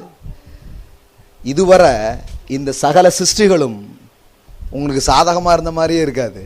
ஆனா இந்த வார்த்தை உள்ளதுக்கு வந்ததுக்கு அப்புறம் ஹோல் கிரியேஷன் உங்களுக்கு ரெஸ்பான்ஸ் பண்றதை நீங்க பார்க்க ஆரம்பிப்பீங்க. அல்லேலூயா. சகல சிருஷ்டியும் உங்களுக்கு சலாம் அடிக்கும். வாவ், இந்த மனுஷன் தான் வார்த்தையின் மனிதன் வந்திருக்கிறான். அதனாலதான் நான் கடந்த சில வாரங்களுக்கு முன்னாடி ஞாயிற்றுக்கிழமை பேசும்போது சொன்னேன், word is a connecting point அப்படின்னு சொன்னேன். அது எப்படிங்க, வார்த்தை வந்தோடனே எல்லாம் நடக்குது. ஏன்னா எல்லாத்தையும் உண்டு பண்ணது அந்த வார்த்தை. அது உள்ள வந்த உடனே இங்க உண்டாக்கி இருக்கிறதுக்கும் அதுக்கும் என்ன ஆயிருது, தொடர்பு வந்துருது. அது வராத மீன் வழக்குள்ள வருது. ஏன்னா வார்த்தை உள்ள வந்ததுனால. அது வராத சுகம் சரீரத்துல வருது, ஏன்னா வார்த்தை உள்ள வந்ததுனால. அல்லேலூயா. புரியுதுங்களா உங்களுக்கு? எல்லா மரங்களும் கை கொட்டுது, எல்லாம் கை தட்டுது. அப்படின்னா என்ன? அதுவரை ரெஸ்பான்ஸ் பண்ணாத கிரியேஷன்ஸ் ரெஸ்பான்ஸ் பண்ண ஆரம்பிக்குது. இதைதான் ரோமர்ல படிக்கிறோம். சகல சிருஷ்டிகளும் ஏகமாய் தவிக்கிறது. சில பேர் அதை எப்படி இன்டர்பிரட் பண்ணிட்டாங்கன்னா, அது இயேசுநாதர் வருவதற்காக தவித்தது அப்படின்ட்டாங்க. அது அப்படி சொல்லல. அதுல நீங்க எல்லாம் படிச்சு பாருங்க. தேவகுமாரன் வெளிப்படும் பொருட்டா, தேவகுமாரர்கள் வெளிப்படும் பொருட்டான்னு படிச்சு பாருங்க. It is not a son of God, it is a sons of God. Whole creation is eagerly, எல்லா முழு சிருஷ்டிப்பும் ரொம்ப ரொம்ப ஈகரா தாகமா வெயிட் பண்ணிட்டு இருக்குதான். யாரை பார்க்கறதுக்கு தெரியுமா? தேவகுமாரர்கள் வெளிப்படும் பொருட்டாக. ஹல்லேலூயா. ஒரு மனிதன் தேவன் சொல்லியிருக்கிற இந்த சத்தியத்தால் நிரம்ப ஆரம்பிக்கும் போது அவனுக்கு எல்லாம் சலிட் அடிக்கும். வாங்க சார், உங்களுக்காக தான் காத்திருக்கிறேன் அப்படின்ட்டு. ஹல்லேலூயா. அதை தான் இப்படி சொல்லியிருக்குது. நான் உங்களுக்கு விலைக்கு சொல்ல வேண்டியது இருக்குது. அது என்னங்க, மரங்கள் கை கொட்டும், எப்படி போட்டிருக்குது பாருங்க. பர்வதங்களும் மலைகளும் உங்களுக்கு முன்பாக கம்பீரமாய் மழைலாம் இல்லை, அதெல்லாம் உங்களுக்காக பாட்டு பாடும், உங்களுக்காக வேலை செய்யும். வெளியின் மரங்கள் எல்லாம் கை கொட்டும். இப்ப கவனிங்க, முச்செடிக்கு பதிலாக தேவதாரு விருட்சம் முளைக்கும், காஞ்சோரிக்கு பதிலாக மிருது செடி எழும்பும். முள்ளும் கல்லுமா இருந்த உன் பாதையில இனி என்ன நடக்க ஆரம்பிக்கும்னா, ரொம்ப விலையேற பெற்ற காரியங்கள் எல்லாம் முளைக்க ஆரம்பிக்கும். அது கர்த்தருக்கு கீர்த்தியாகவும் நிர்மூலமாகாத நித்திய அடையாளமாகவும் இருக்கும். ஹல்லேலூயா. எல்லாம் சொல்லுங்க, பதிலாக. அப்போ வார்த்தை உள்ள வந்து என்ன பண்ணுதுன்னா, இவ்வளவு நாள் இருந்ததுக்கு பதிலா இன்னும் சிறந்த ஒன்றை இது தருகிறது. முச்செடியை புடுங்கி போட்டு தேவதாரு விருட்சம் புன்னை மரம்லாம் போட்டிருக்குது. அதுனா என்னன்னே நமக்கு தெரியறது இல்லை. நம்ம பாணியில் வேணா சொல்லலாம், நல்ல தேக்கு சந்தனமா முளைக்கும்படியா கர்த்தர் செய்வார். ஹல்லேலூயா. ரோஸ் விட்டு டீ கூட்டா எது வேணாலும் போட்டுக்கோங்க, அப்படிதான். அது சொல்ல வர்றது கருத்து அதுதான். பாருங்க, வசனத்தையும் மாத்துறாங்க. வசனத்தை மாற்ற வேண்டியதில்லை. வசனம் என்ன சொல்லுதுன்னா, முச்செடி இவ்வளவு நாள் இருந்தது, அதெல்லாம் எடுத்து போட்டு வேற முளைக்குன்னு என்ன அர்த்தம்? இவ்வளவு நாள் உன் வாழ்க்கை தோல்வி கண்ணீர் இப்படியே போயிட்டு இருந்தது, அதுக்கு பதிலா இனி மகிழ்ச்சியும் ஆரவாரமும் இருந்ததை உன் வாழ்க்கையில நீ பலனாய் பார்க்க முடியும். ஹல்லேலூயா. ஏன்னா விதை மாறிடுச்சு, அறுவடை மாறியே தீரும். புரியுதுங்களா உங்களுக்கு? எங்க இருந்து ஆரம்பிக்குது? வாயிலிருந்து புறப்படும். அப்போ வார்த்தை எப்படி நடக்குது பாருங்க. வார்த்தை ஆவியாக ஜீவனாக வெளிப்பட ஆரம்பிக்கிறது. ஹல்லேலூயா. அதனாலதான் ஒரு மூற்றுக்கு அதிபதி சொல்றான், ஒரு வார்த்தை மட்டும் சொல்லுங்க அப்படின்னா. அவன் பாருங்க, அவனுக்கு நல்லா விளங்கிடுச்சு. ஹீலிங்க தாங்கன்னு கேட்கல, ஒரு வார்த்தை சொல்லுங்க அப்படின்ட்டான். அவனுக்கு என்னதான் தேவைப்பட்டுச்சு? சுகம்தான் தேவைப்படுச்சு. ஆனால் அவன் சொல்கிறான், ஒரு வார்த்தை சொல்லுங்க அப்படிங்கிறான். ஏன்னா அந்த வார்த்தையை கொண்டு என்ன வேண்டுமோ அதை உருவாக்கலாம். ஹல்லேலூயா. தேவனுடைய வார்த்தை தான் எல்லாத்துக்கும் மூலப்பொருளாக இருக்கிறது. உங்களுக்கு என்ன வேண்டுமோ அதை நீங்கள் உருவாக்க முடியும். அப்படிப்பட்ட சாய்ஸ், அப்படி தெரிந்து கொள்கிற ஆற்றல் இங்கே இருக்கிற ஒவ்வொருவருக்கும் தரப்பட்டிருக்கிறது. தேவனால் பிறப்பதெல்லாம் இந்த உலகத்தை ஜெயிக்கிற ஒன்றாக அது இருக்கிறது. கர்த்தர் அப்படிப்பட்ட காரியங்களை உங்கள் ஒவ்வொருவருக்குள்ளேயும் வைத்திருக்கிறார். ஆமென். இப்போ பாருங்க, என்ன வேணுமோ அதை நீங்கள் எடுத்துக்க முடியும்.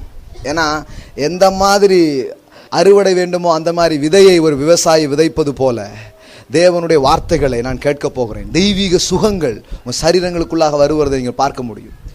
ஆச்சரியமான மாற்றங்கள் வருகிறத பார்க்க முடியும். எல்லா காரியத்தையும் பேசுவோம், ஆனால் இதை ரொம்ப எம்பசைஸ் பண்ணி பேச போகிறோம் ஒரு நாட்களில். உலகத்துக்கு ரொம்ப இன்னைக்கு அவங்க அப்படிதாங்க, அது வியாதியிலே தாங்க கிடக்கணுங்கிறாங்க. இல்லை, சில மாற்றங்கள் வர முடியும். சரீரங்கள் புது விதங்களில் மாற ஆரம்பிக்க முடியும். ஏன்னா அந்த சரீரத்தை உருவாக்குனது அந்த வார்த்தை தான்.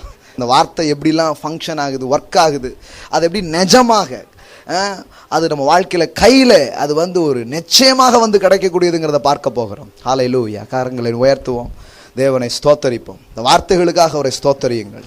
தேவன் உங்களுக்கு பெரிய உதவிகளை செய்து கொண்டிருக்கிறார். அவருடைய வார்த்தையை அனுப்பி கொண்டிருக்கிறார். அவருடைய வசனங்கள் உங்கள் வாழ்வில் அனுப்பப்பட்டு கொண்டிருக்கிறது. அவருடைய உதவிகள் உங்களுக்கு உண்டாகி கொண்டிருக்கிறது.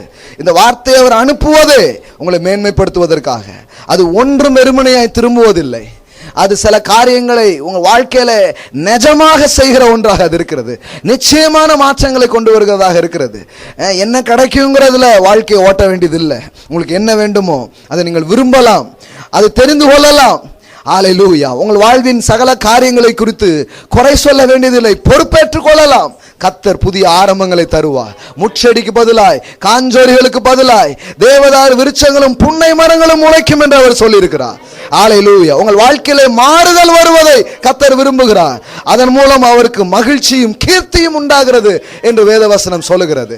ஹல்லேலூயா. ஹல்லேலூயா. அன்பு தகப்பனே, உமக்கு ஸ்தோத்திரம். இந்த வார்த்தை கேட்கிற ஜனங்களுக்காக ஸ்தோத்தரிக்கிறேன் ராஜா. ஒவ்வொருடைய உள்ளங்களிலேயும் நம்பிக்கைகளும் விசுவாசங்களும் பிறக்கிறபடினாலே ஸ்தோத்திரம். ஹல்லேலூயா. எப்படியோ உதவியற்றவர்களாக எதுவுமே என்ன கிடைக்குமோங்கிற ஏக்கத்தோடு வாழாமல் என்ன வேண்டுமோ அதை விரும்பி அடையக்கூடிய விதத்தில் கர்த்தர் வாழ்க்கையை வைத்திருக்கிறார் என்கிற புரிதலை நாளில ஒவ்வொரு மனங்களிலும் நீர் போடுகிறதற்காக ஸ்தோத்திரம். தெளிவு உண்டாகட்டும் ராஜா, மன தெளிவுகள் உண்டாகட்டும், வாழ்க்கையை தெளிவாய் பார்க்கட்டும்.